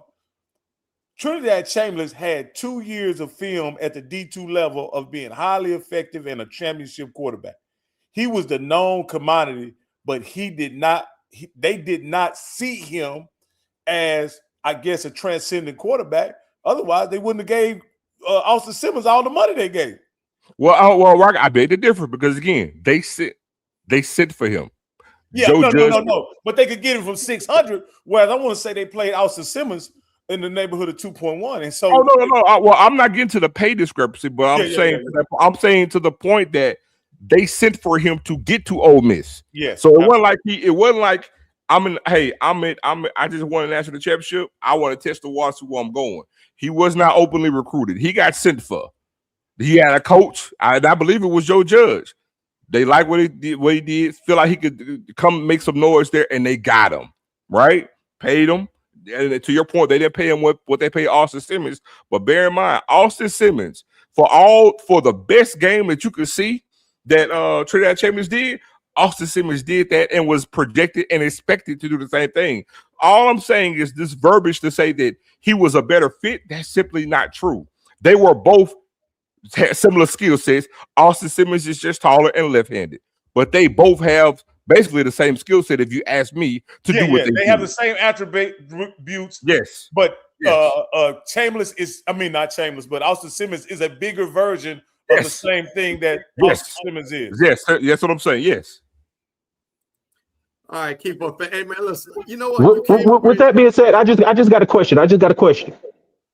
Austin Simmons, does he still have eligibility, or what is his eligibility? Yes, he's a freshman. He's a sophomore. He's a sophomore. Who's a freshman last year? He's a sophomore, but he's in the portal. He's at Missouri. He transferred to Missouri. And he'll probably be starting Missouri too. But the thing about him, Zoe, he hadn't played 4 games either this year or the year before. He's played a total of 5 games. Yeah, anyway. So he played.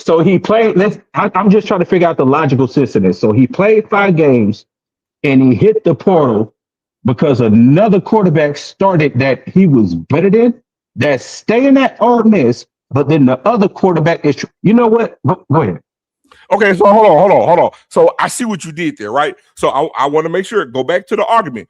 All I'm saying is, if it's semantics to say that he's better, I'm saying they're of equal value. So what I'm saying, again, the fact is, if Austin Simmons does not get hurt, you don't even hear about Trinidad Chambliss. We're going to start right there. I'm not trying to throw smoke on his name. It's semantics in that regard, right? What I'm saying is, you're saying that he's better. I'm telling you, you don't have anything to show that he is. If he doesn't get hurt, you don't even hear about Trinidad Chambliss. Austin Simmons played last year as a true freshman, and he was 18 years old at the time. No, sorry, 17.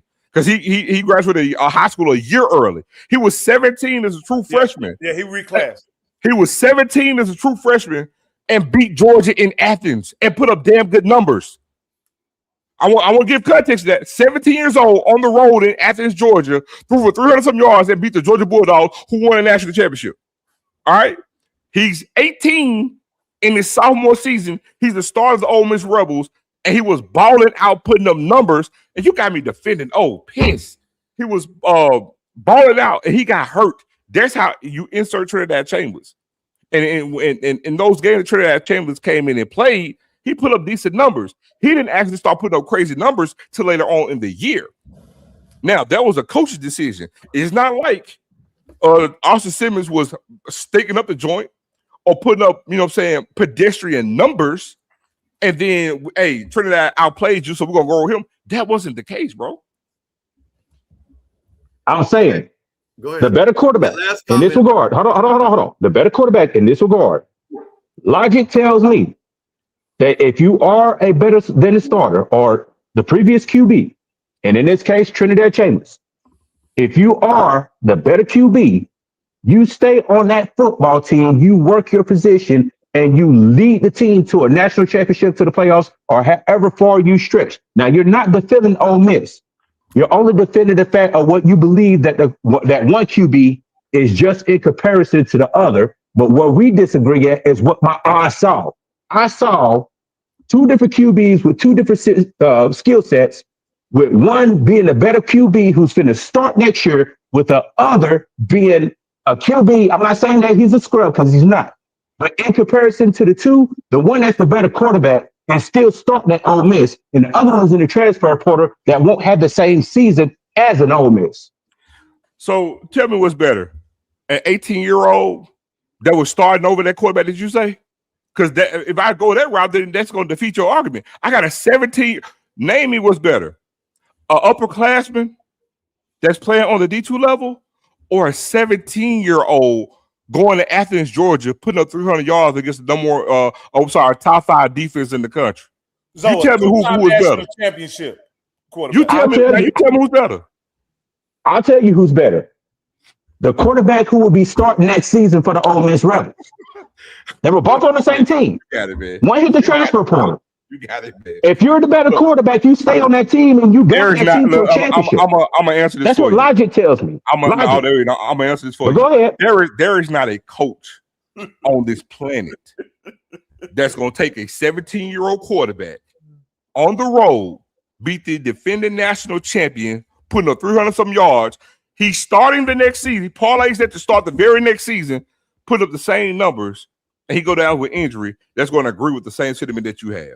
There is not a single coach in this country that's going to agree with you. Only thing I know is that TCU played in the national championship in the prior season. Colorado beat them. Colorado beat them. They beat them after the season. After. Right. You're following my logical point. Is what I'm saying is everybody feels that just because you have something that's a horrible analogy. Something that's hold on. And it wasn't the same quarterback. If something is successful, if something is successful, got hurt, came back and started, bro. No, listen. If something is successful, you follow the successful model. Is what I'm saying. If TCU had played in the national championship, why didn't they play in the national championship the following year? If they have a successful model in place. Well, okay, all right. So listen, there's a lot of factors. What I'm saying is basically there's a lot of factors. So let me tell you why it's a horrible analogy. You can't equate that analogy comparing a singular position to a whole damn team. I can, because it's a successful model. If you have something that's better, you start that which is better. Well, here's the thing. That's the logic. It's common sense. Wait a minute. First of all, the quarterback that played in the national championship game did not come back. The kid that came back was the kid that was hurt that came back. So it wasn't the same. I'm not saying that played in the national championship. Listen, comprehension is key here. Listen to what I said. If TCU played in the national championship and in the following year they lose to Colorado, but they have a winning, successful formula, why? Because there are a lot of factors. Hold on. There are a lot of factors that change, right? Losing players. TCU won 6 games that God damn it. year. I'm saying, just let me finish what I'm saying, bro. There are a lot of factors, is what I'm saying, when it comes to a player or an individual success. There are a lot of factors. And if you don't study all of the factors that translate into winning and into success, you will miss something. Your eyes is what I'm saying is your eyes and your mind is deceived because there's something that you're missing in all this. But I'm gonna let you feel that you're right. You're not actually right in this. I'm gonna let you feel that you're right. You're wrong. But go ahead, continue. If Trinidad Chambliss is what you say he is, that you feel that he says he's better than off Simmons, then why didn't he have the job to start the season? Because was he the starter at the beginning of the season? No. My point exactly. So if he finished, right, with the other person started, just like Jacoby Morgan, right? Jacoby Morgan got hurt after the Southern Miss game. The other quarterback, the freshman, didn't have a full offseason, but he still had success. Why? So according to your, so according to your analogy, then Jacobian would have actually came back from injury. It wouldn't have mattered. That means Lockhart would have been starting over him. So according to you, according to you, Lockhart. That ain't what I see. That's why I say comprehension is key. If Jacobian Morgan is the starter and he's the better quarterback, right? Mm-hmm. The other quarterback comes in and takes his place. He's a freshman without a full offseason. But you had this other quarterback that is injured. After he's healthy, right? Who comes back in and who starts the game? Okay. Comprehension. This is key now. Use your hands here. If Jacoby Morgan is the better quarterback and he's injured, the other quarterback comes in, takes his place. The other quarterback that was injured, that's the better quarterback, comes in the game. Who starts that game? Do you start the freshman without a full all season with experience? Or do you start the better quarterback? Hold on. Well, actually, to totally answer this question, it ain't black and white like that. So Jacoby came back and start, but now you ask me, Jacoby is the better quarterback, but that's not the only reason why Jacoby came back and started, because it ain't always black and white. Jacoby also is a senior in the way TC personally feels about him, because he did lead us to a national championship the previous season. So there's more things in play in the same comparison, because Jacobian got more skin in the game than in the Austin Simmons comparison that you want to use with regards to Ole Miss. It's a whole different outlier. But no, I'm talking about the missing factors that you're still not seeing the point of where I'm getting in this. It's about the better quarterback starting over somebody that you perceive has equal value set than the other quarterback. Because if he had the same skill set, he will still be on the team, which is what I'm telling you. He got injured. If he's the better quarterback, or if he has the same ability as the other quarterback, he will still be on the team. But it's not.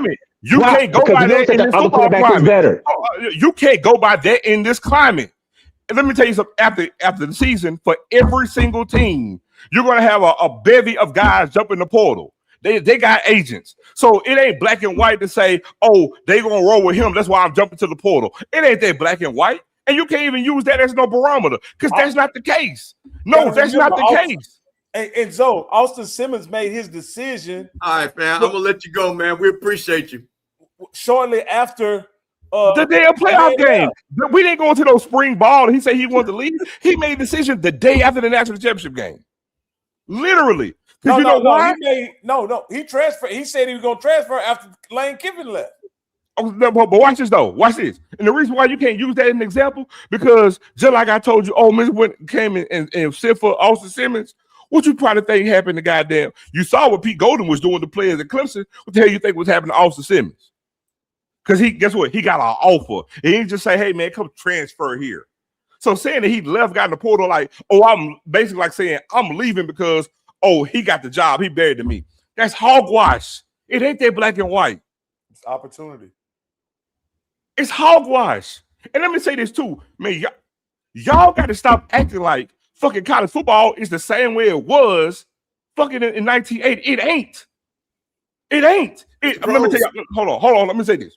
Just so every fan who can hear my lips, ain't not a single player on nobody's team, FCS, FBS, are not getting no goddamn portal because it's like, oh, they got this guy. I'm gonna stay here.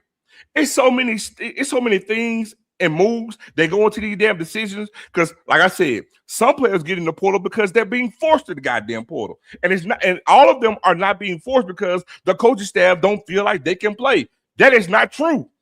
That's for some players. Some players is, guess what? We got an offer to a kid that's coming. We got relationships to somebody that we was recruiting prior that wanted to get here. We got a booster here. It's their relative. They want to pay to get them to come. It's all types of shit going on in here. To sit here and act like this guy, he can't cut the mustard at Ole Miss because Trinidad Chambliss is better, so he's gonna go to Missouri because he can't cut the mustard at Ole Miss. When I sit there and say, literally, this dude was 17 years old, throwing for over 300 yards on the road in Athens, and you want to act like, I'm not saying that he's not good, but Trinidad Chambliss is just so much better.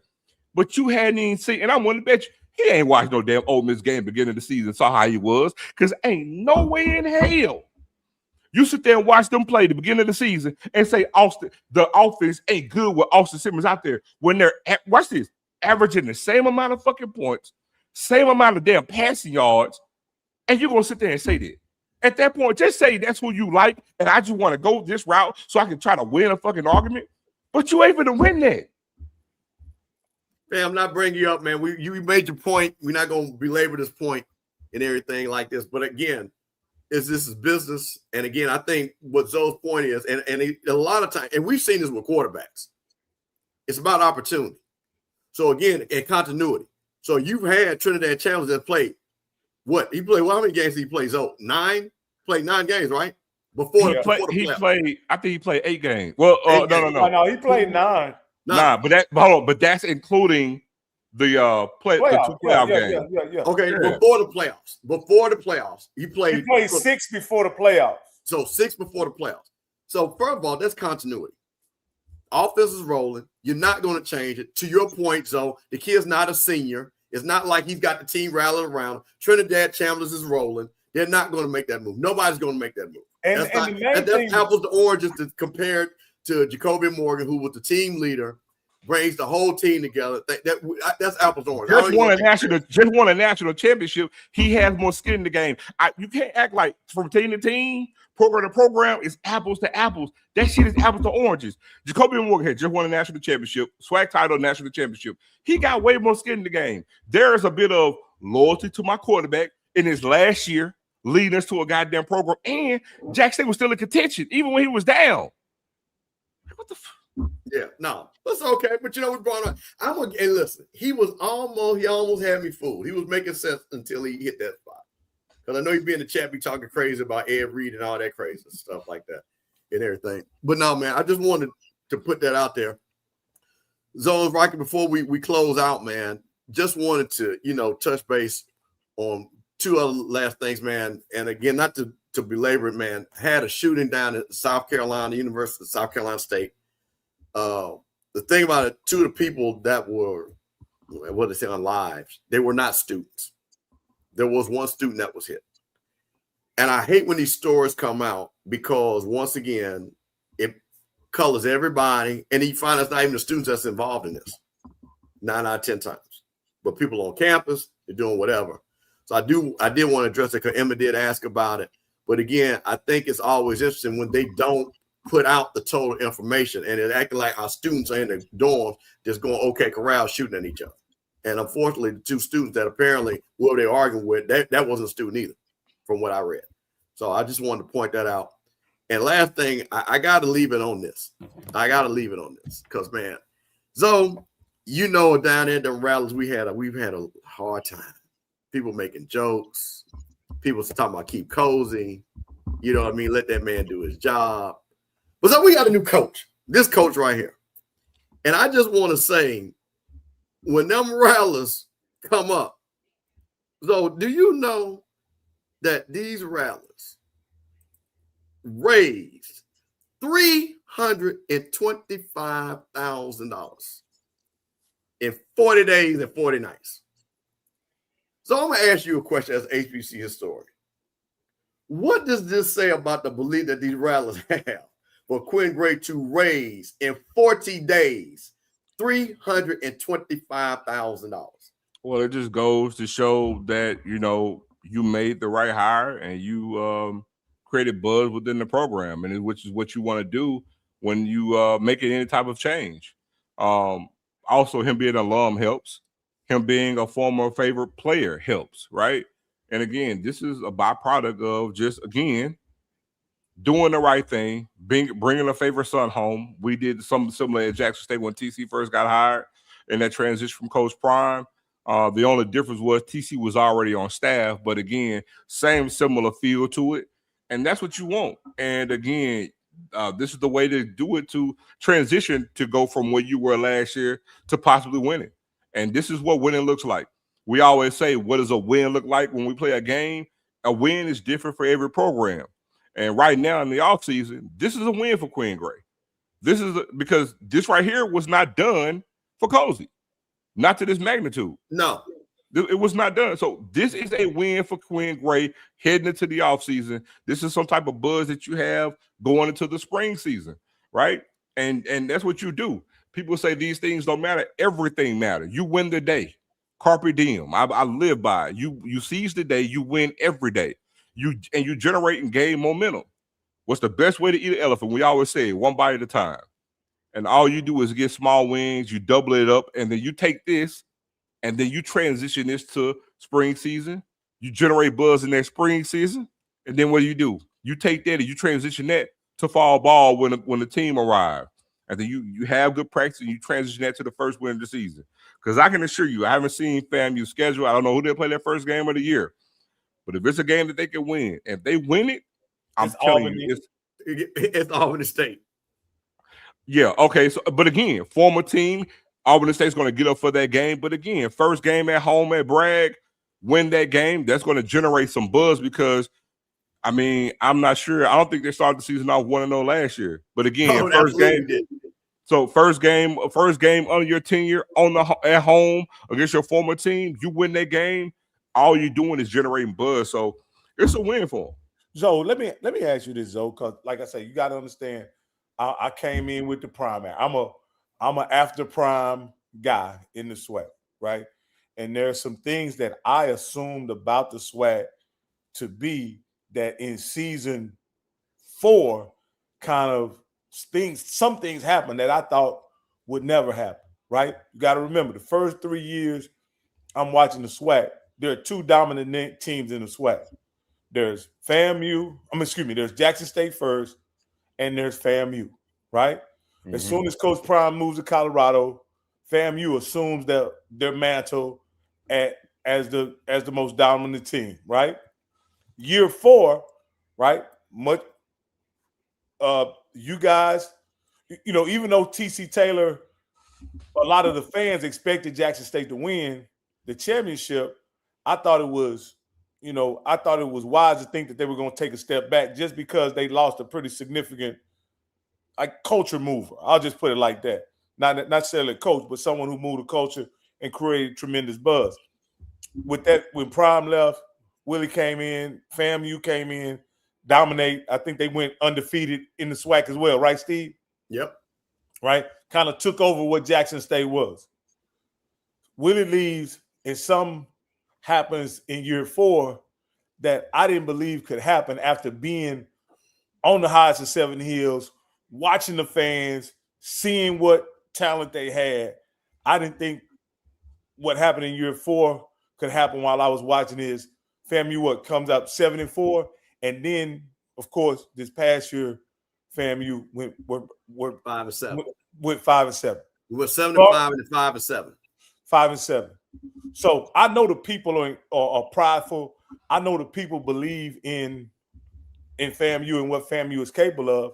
But also Steve kind of informed me of the history of FAMU. And prior to Willie getting there, there was a down period. And I'm gonna ask you the question. I'm gonna ask you the question as a SWAC historian, the same question you've been asked many times.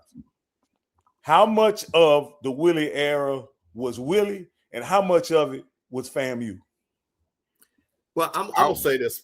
I'll tell you what. Let me go. Go ahead. Listen, I love when people ask this question. You can't have a great program without a great coach. There's no such thing. So, of course, the coaching matters, because I can tell you, and this goes to every school that is a blue blood, if you see when they're winning, they got a good coach. It's very rare I've ever seen somebody other than, and again, I'm using this as an example, maybe Coach Coker at Miami, but Coach Coker really wasn't a great coach. They just had so much talent, they won a national championship. But Coach Coker wasn't Bush Davis. So my thing is, coaching matters.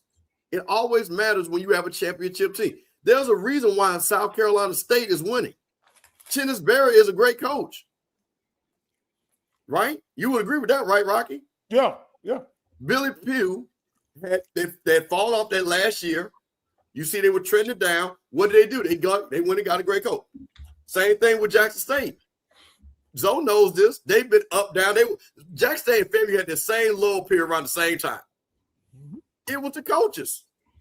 But what I will say, Rocky, is what happens with a program like a South Carolina State, a Jackson State FAMU, is because they have the tradition, you can raise $325,000 if you're excited about the coach.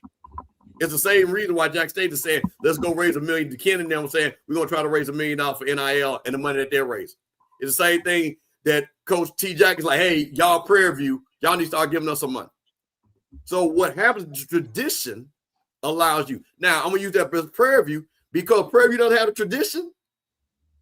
Folks still ain't bought in yet. They still want to see it.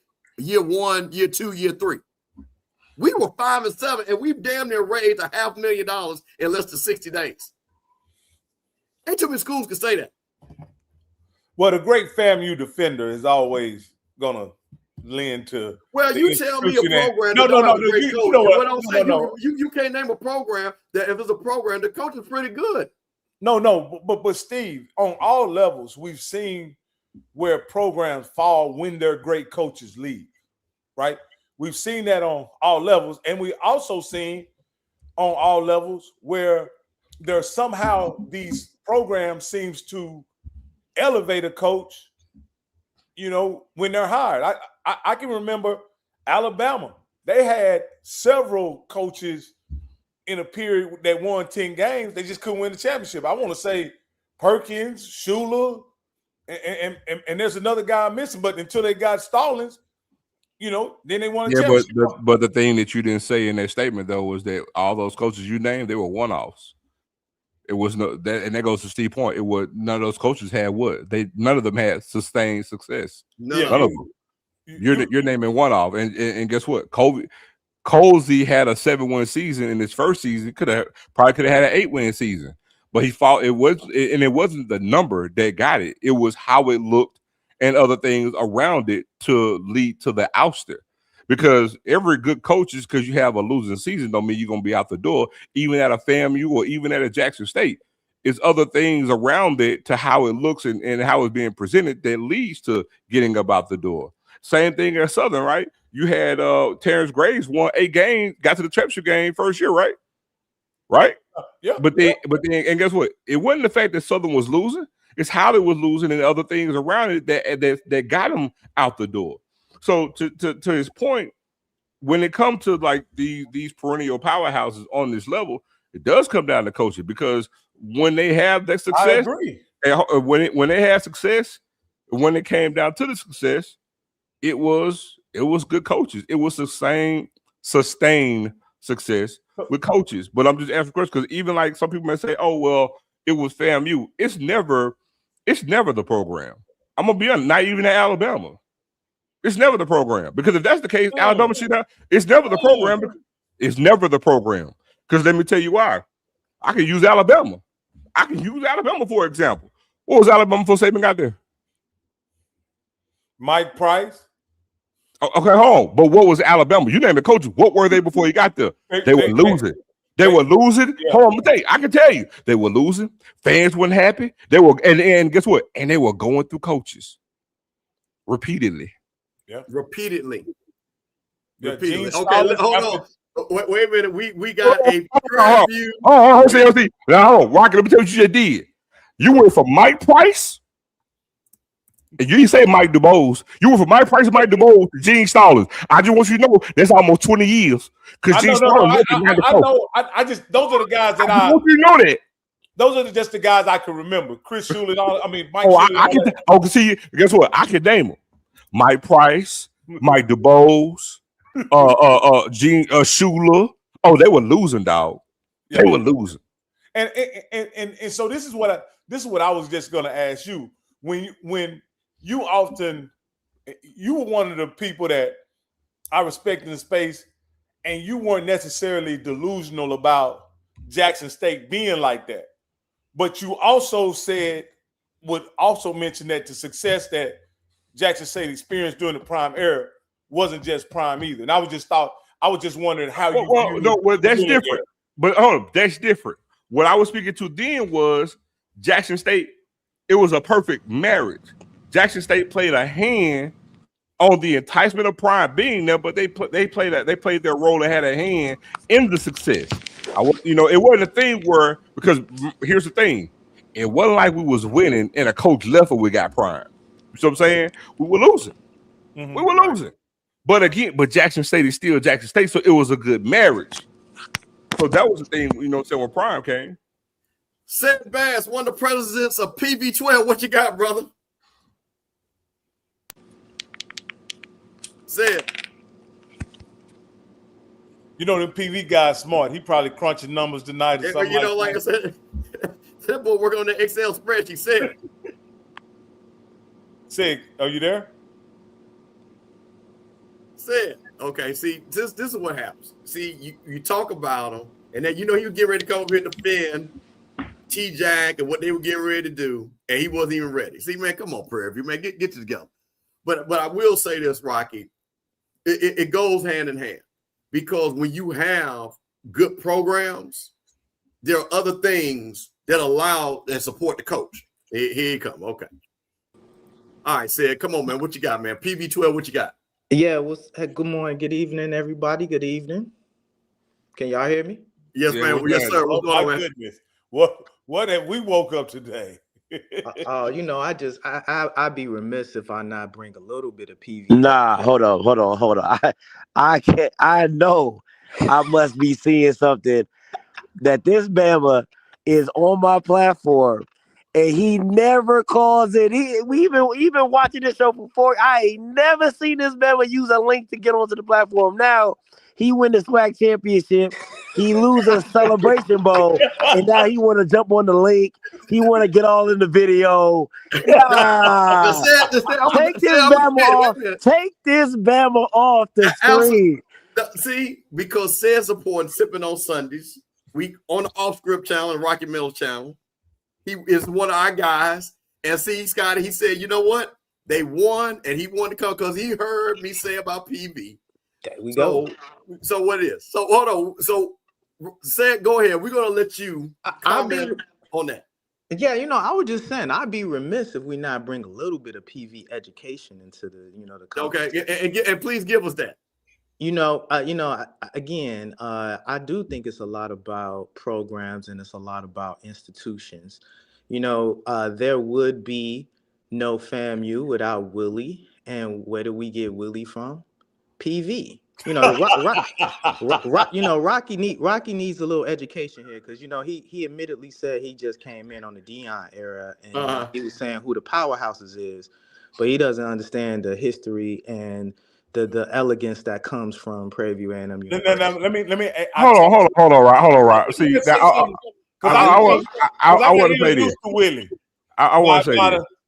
That would hit saying that Willie came from Prairie View. If he hadn't been in all court before that.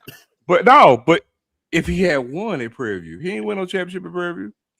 Well, that's okay. That's okay. All of the same coaching, the same elegance, our ability to be able to not only track, and here's where you come in, though. Our ability to not only be able to identify quality coaching talent, also our ability to identify quality athletic directors. So there would be no Deion and JSU without Ashley Robertson, which is where he came from. Jackson, Mississippi. He came from Jackson, Mississippi. No. Where he came from Jackson, Mississippi. Where was he? By way of Valley. He came from Jackson, Mississippi by way of Valley. What national championship did that athletic director coach win at Prairie View?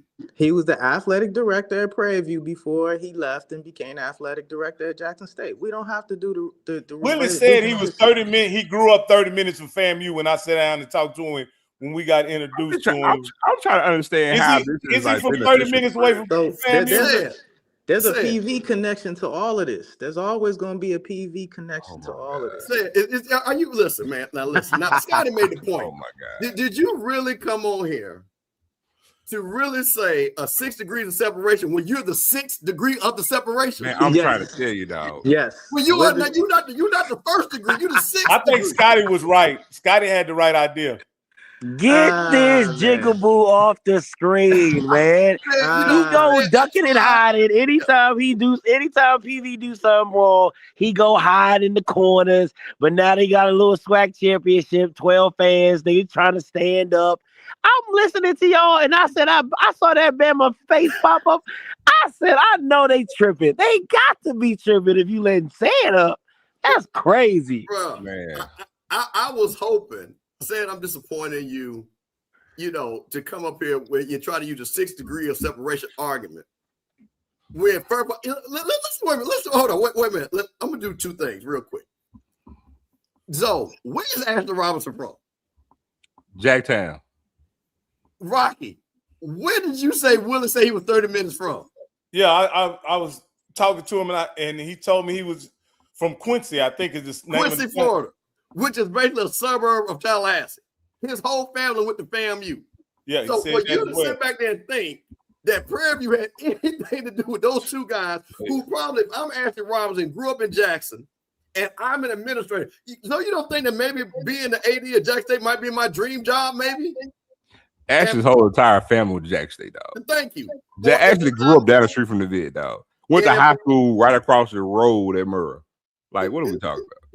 Or if I'm Willie Simmons and I'm trying to build, and there's a reason why he left Prairie View because he knew he. There's a reason why everybody leaves Prairie View. That's the reason why Tremaine trying to get up out of there. So let's not act like if he does what he does again, he ain't gonna be there very long, and Anton gonna be back on trying to find somebody else. Man, stop that place. Stop, man. Listen, bro, listen, Prairie View, listen. Okay.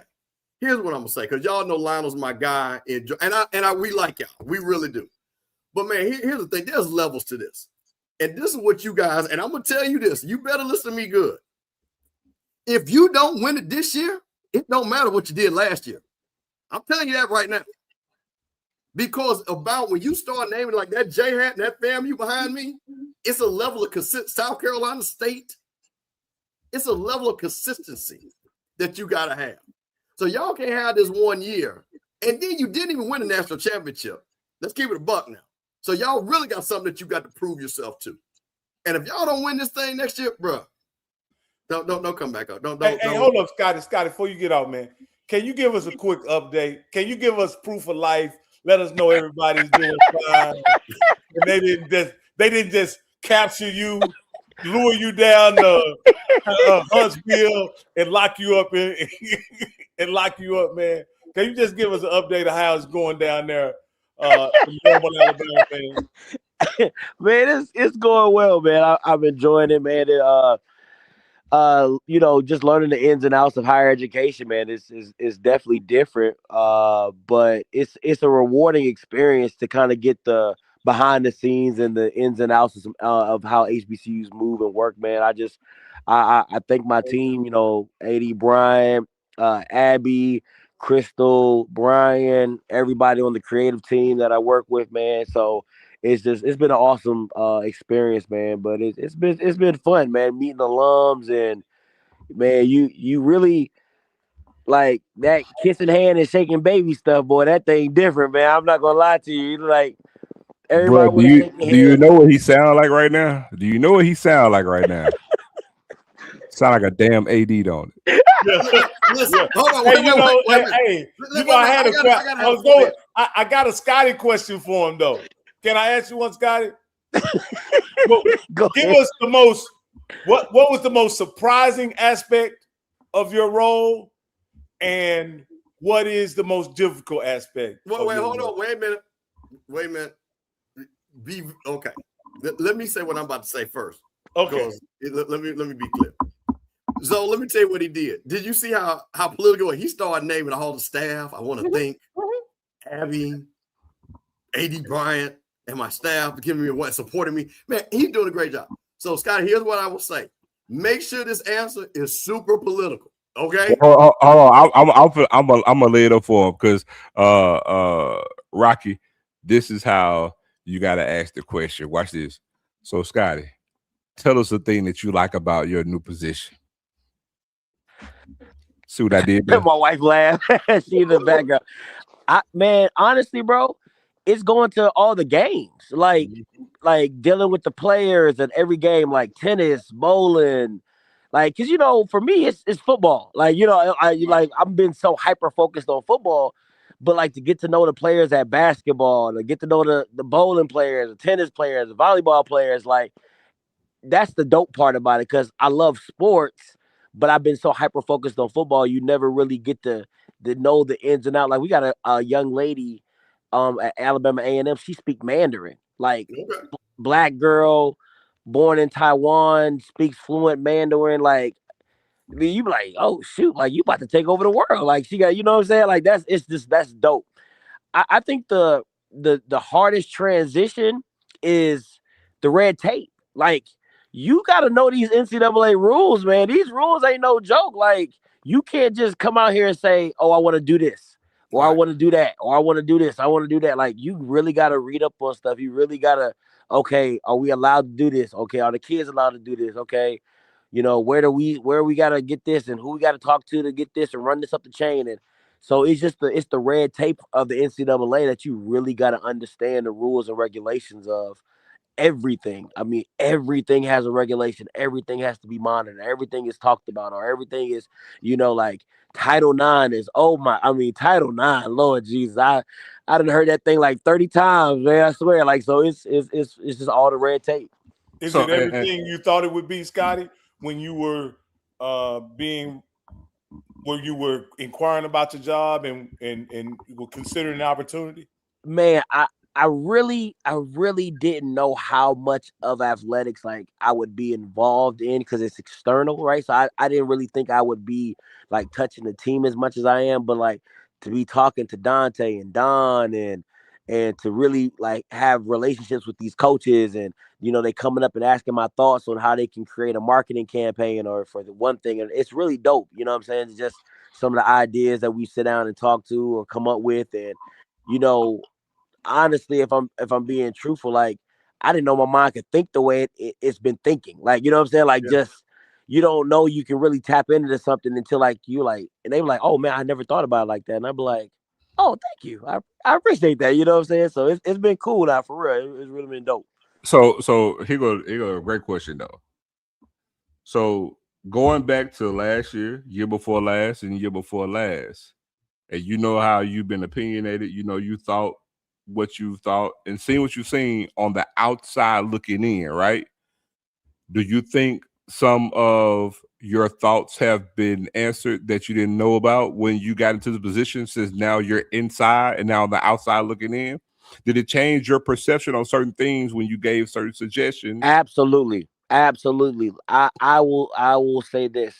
Like everything, when I say this, everything does not fall on the athletic director. Like, oh my, like you realize like how much power they can wield, and then you realize how much power they just can't do. Like you just, because there's just so many people that are involved with decision making that it just doesn't all fall on the athletic director. So for when people be like, why don't the AD just do this? Why don't the AD just do that? It's really like the AD could be like, I want to do that.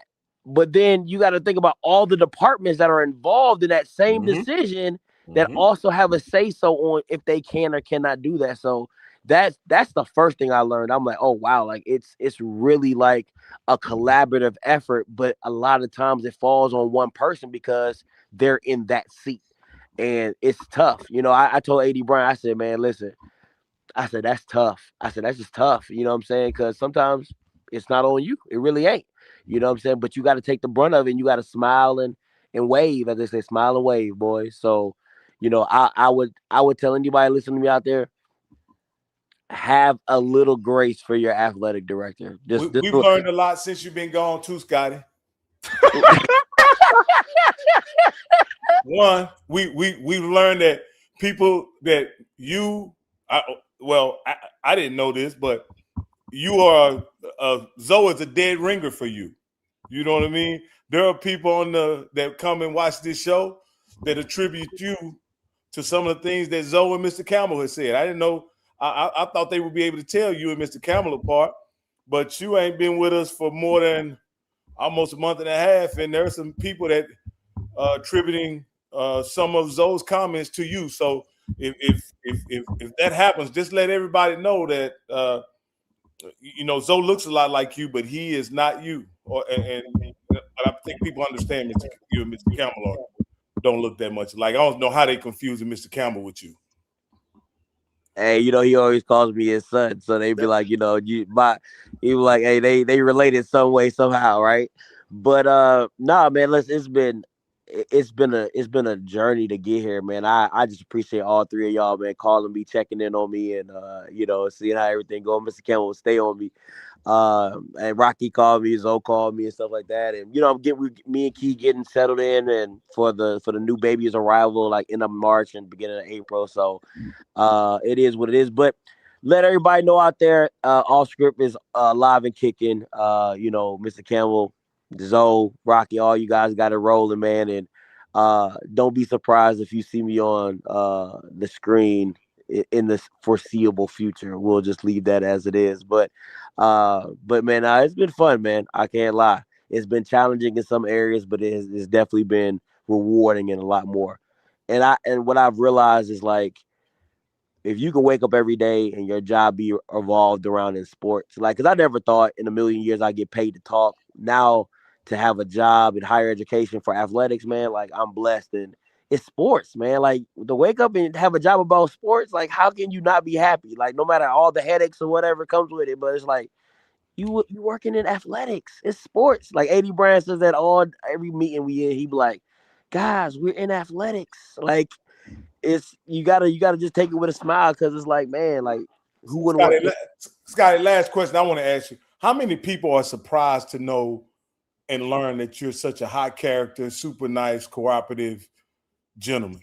Like, are you often mischaracterized based on your 1,000%, Rocky? It's funny, like, because a lot of people come up to me and they be like, oh man, like, I used to watch the show, or I watched the show and things like that, and they be like, you're very much different in person than you are on the show.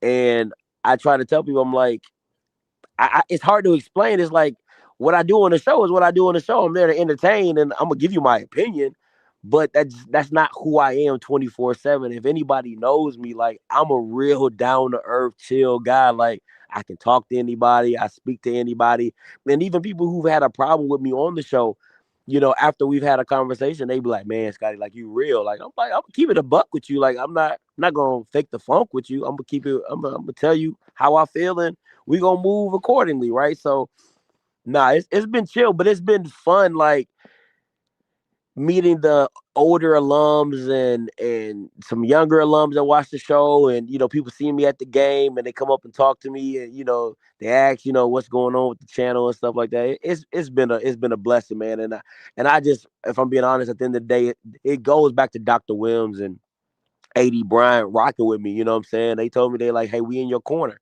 and whatever you need from us, you just let us know. So, man, shout out to them. Shout out to Dr. Williams. Shout out to AD Bryant, man, and the whole team of A&M Athletics, man.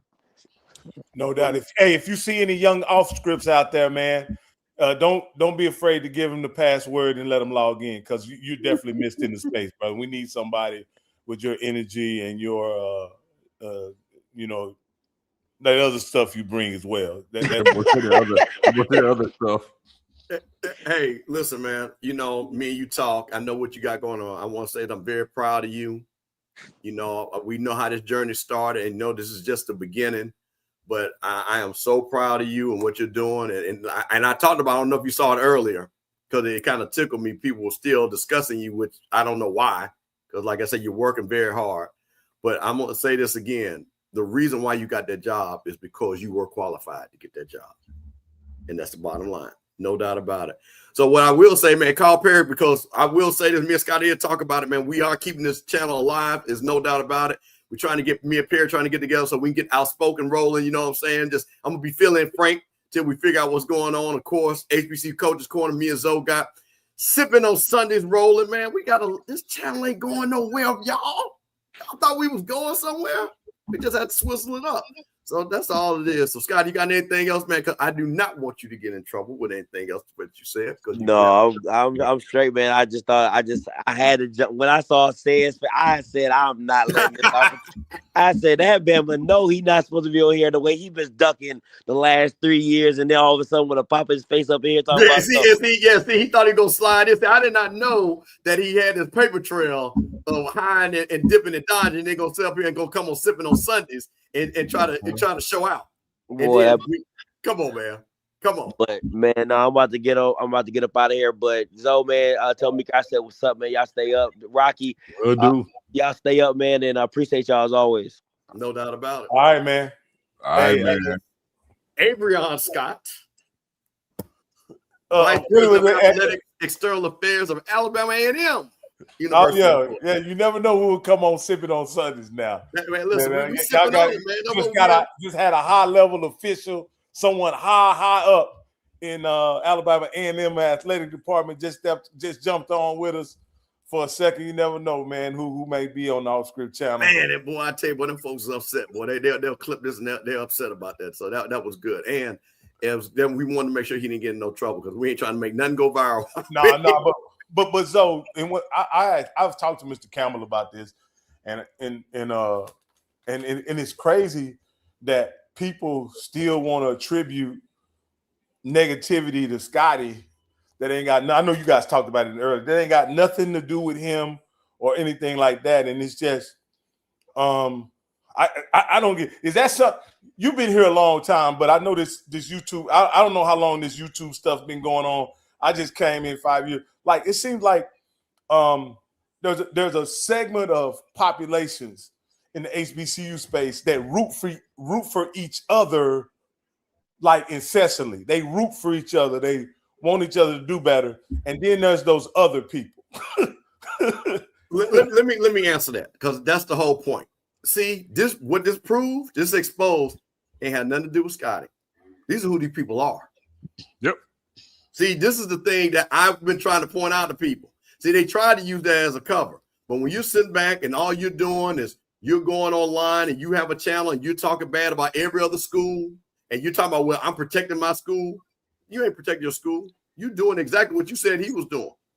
And now he's gone and you ain't shift your game up. So you really was a negative person no matter what. So, man, I was going to say the thing that gets me is people, for whatever reason, can't spot a heel when they see one. That's the thing that flabbergasts me. Like literally the first time I talked to him, I was like, dude, I can see you coming from a mile away. Literally. He come on and you ask him, I told him those very words. Like you could see him coming from a mile away. Like people act like he personally feel a certain type of like now. He has no allegiance to nobody. So he's an equal opportunity to talk about all of them. And how, because he tends to gravitate toward one, I'm like, well, duh, this is the lightning rod. Y'all can't see that? And y'all get needled that bad? I'm like, you can see it coming from a mile away. And so, again, if you got to take things personally because it goes against who you like, I don't know what to tell you. That's just like me. If we sit there roasting each other, if you can't take it, you don't need to get in no roasting session. Point blank, period. Because guess what? Because at the end of the day, bro, no matter what it is, and I told him this too. Here's a novel idea, you guys. You win some, you lose some. Now, some people lose more than others, but you surely gonna win. You surely gonna lose.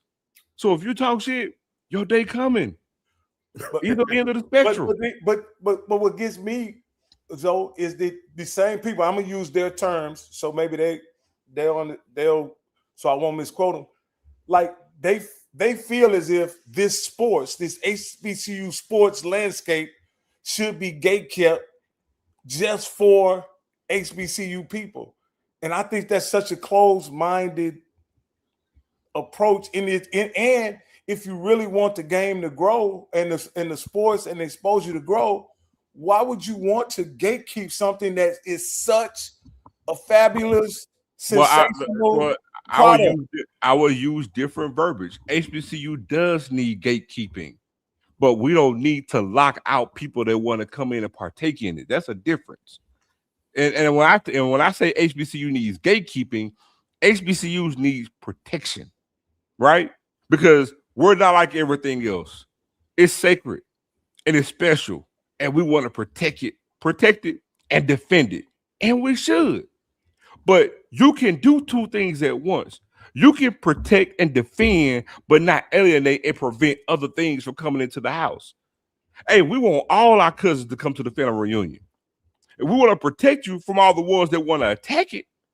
But we want all our cousins to come in and man, come in and sample this thing and like it and enjoy it. But you ain't finna tear it down. You're not finna attack it. I'm gonna whoop your ass myself. But I'm gonna protect it. I love it. It's sacred to me. But let all the newness come in. That's all. If I got some new company coming in and you ain't right coming in, then I got something to say about that. But to your point, but I don't want to alienate and keep newness coming in because you need that. Right? So two things at once. I think when people look at it's just like the word dating, right? People have a different definition of what gatekeeping truly is. We do need gatekeeping. We need protection, but we don't need to alienate and defer because it's not like it's just us only if you attended these schools and we don't want nobody else in here to sample it and try it and like it. That ain't what we want.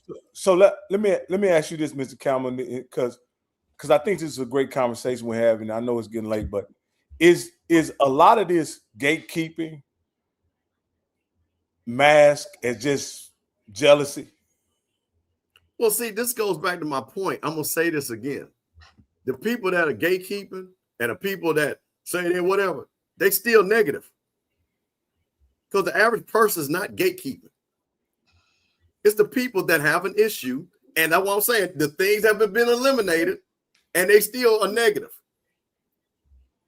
It's them. It ain't. Listen, man, we on here right now. Jackson with the family. We having a good time. We ain't gatekeeping. We talked about all types of subjects because that's what this show was all about. Be a little bit Mississippi centric, like we're doing. What we're talking about. We ain't sitting up here. You can't come on a person that we don't care. I don't care. I want people to enjoy what we're doing. I want people to support our schools. We talk about having great games. We want to see that. Look, I just said it earlier, right? And it's a microcosm of it. I'm speaking my truth. I hate Southern Jaguars. I hate them. But I'm cool as a fan with BJ Jones. I got plenty of partners and friends that are Southernites that I chop it up with them. I know plenty of Grambling Knights. I got plenty of Alkanites. Steve down there at FAMU. I got classmates with the FAMU. When I was in the A, a lot of my neighbors with the FAM. Clark, different schools. Just because I hate your school don't mean I hate you. And it's sports. I don't literally hate them because guess what? I remember when I was at BR and Southern went and played Duke in this NCAA tournament. I had some purple and gold. I had some blue and gold pawpaw. I root for Tyrus Thomas and them. So yeah, I hate them, but I don't hate black people, dog.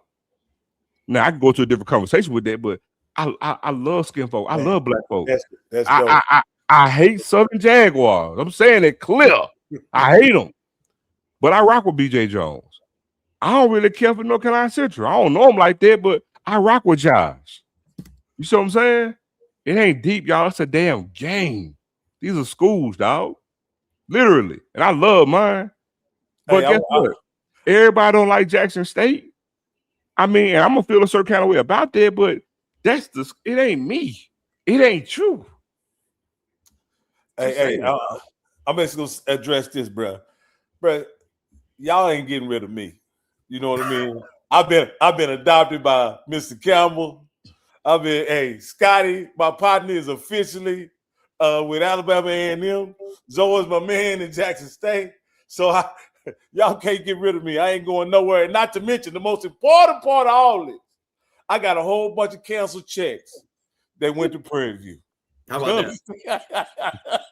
So, hey man, listen, so y'all can't get rid of me, man. Well, listen. I'll tell you this, man, and it always tickles me because, like I say again, I was in this game working with these schools before prime. That's what me and Zoe talk about. It tickled me. I always know people, me and Zoe talk about this offline. I always know people who really know Jackson State football. I can tell because when they don't talk about certain things, and they from Jackson. And people get mad at me, oh, you supposed to do this, supposed to do that. I ain't supposed to do nothing. Because you ain't cutting no checks like I cut. And I done cut them all these schools. Man, I'm just here to have a good time. I'm here. I love this format. I'm going to say this again. When I was growing up, we didn't have this. Yep. We did not have this outlet. So everybody got these outlets. So again, Scotty came in. I'm glad that he came in. Because like you said, the boy, like I say, Rocky, I was one of the first people to call. And I said, you don't know what the hell you talking about, but you talented as hell. Because I come from a radio background. I know how hard this is to get up and talk and be entertaining. It is very hard. That's why most people, if you look at their channel, they only got 8-9 people watching. We got people on right now, they got like 9 people watching. We've had over 200-300 people watching us tonight. And we didn't promote this until 2 hours before the show. And people have hung with us because we want to be entertaining. I want people to enjoy it. So that's why I appreciate Zoe, Rocky. That's why I appreciate you. Hey, HBCU Coaches Corner, that's why we appreciate that. And that's what I'm saying. This channel ain't going nowhere. Because like I said, me and Perry about to get off smoking rolling. He just been busy because that's a whole nother thing. I get Perry White because he got some things to say. So I heard that the folks in Southern was not happy that their coach was not at their signing day, even though the man was out there at the Super Bowl doing work. Out the Super Bowl, out the Super Bowl with no SU gear on, aka Michael Vick. Oh, see, I didn't want to start no trouble sipping on Sundays. See, so this is what we're gonna do, Zone. I was trying to wait for Perry to see if we can get to talk about that on Smoke. But if not, we're gonna talk about that next Sunday on Sipping on Sundays. Because the folks in Southern, they were like, hey, well, what else you get? I'm glad I'm off tomorrow. I hope it's a federal holiday. They told me it was. I hope nobody ain't April fooling me. No, that's what they say. They it's the President's Day tomorrow. So yeah, every day is a holiday for you, Mr. Campbell. So it don't matter. I got roll. All right, Zoe. Hey man, listen, one appreciate Zoe, man. Listen, Zoe got to get up and get that work going on. Rocky once again coming in there helping us out with the conversation, man. Listen, this is Sipping on Sundays on the Rocky Miller channel, home of HBCU Coaches Corner, and Off Script channel, home of Sipping on Sundays, man. We appreciate all you guys showing up for us, man. We will be back next Sunday talking about what you guys want to talk about. Hey, man, we're on social media. I'm on iWeave Steve at Twitter. Hit me up and say, hey, man, I want y'all to talk about this. Come up and bring up your own topics, man. We're just here to have a good time, man. And I guess I want to thank all of you all, man. And I'll say this one thing, too. I'm going to have to do with Coach Cole. There's a couple things going on about voting. I need you guys to see what's going on. You're trying to take your right to vote. You better pay attention to what's going on. So if you got kids that haven't registered to vote, trying to get them registered, trying to make sure. And, man, just remember, we're all in this thing together. It's one HBCU. We appreciate you, man. We'll see you next Sunday on Sipping on Sundays. Appreciate it, guys. Take it easy.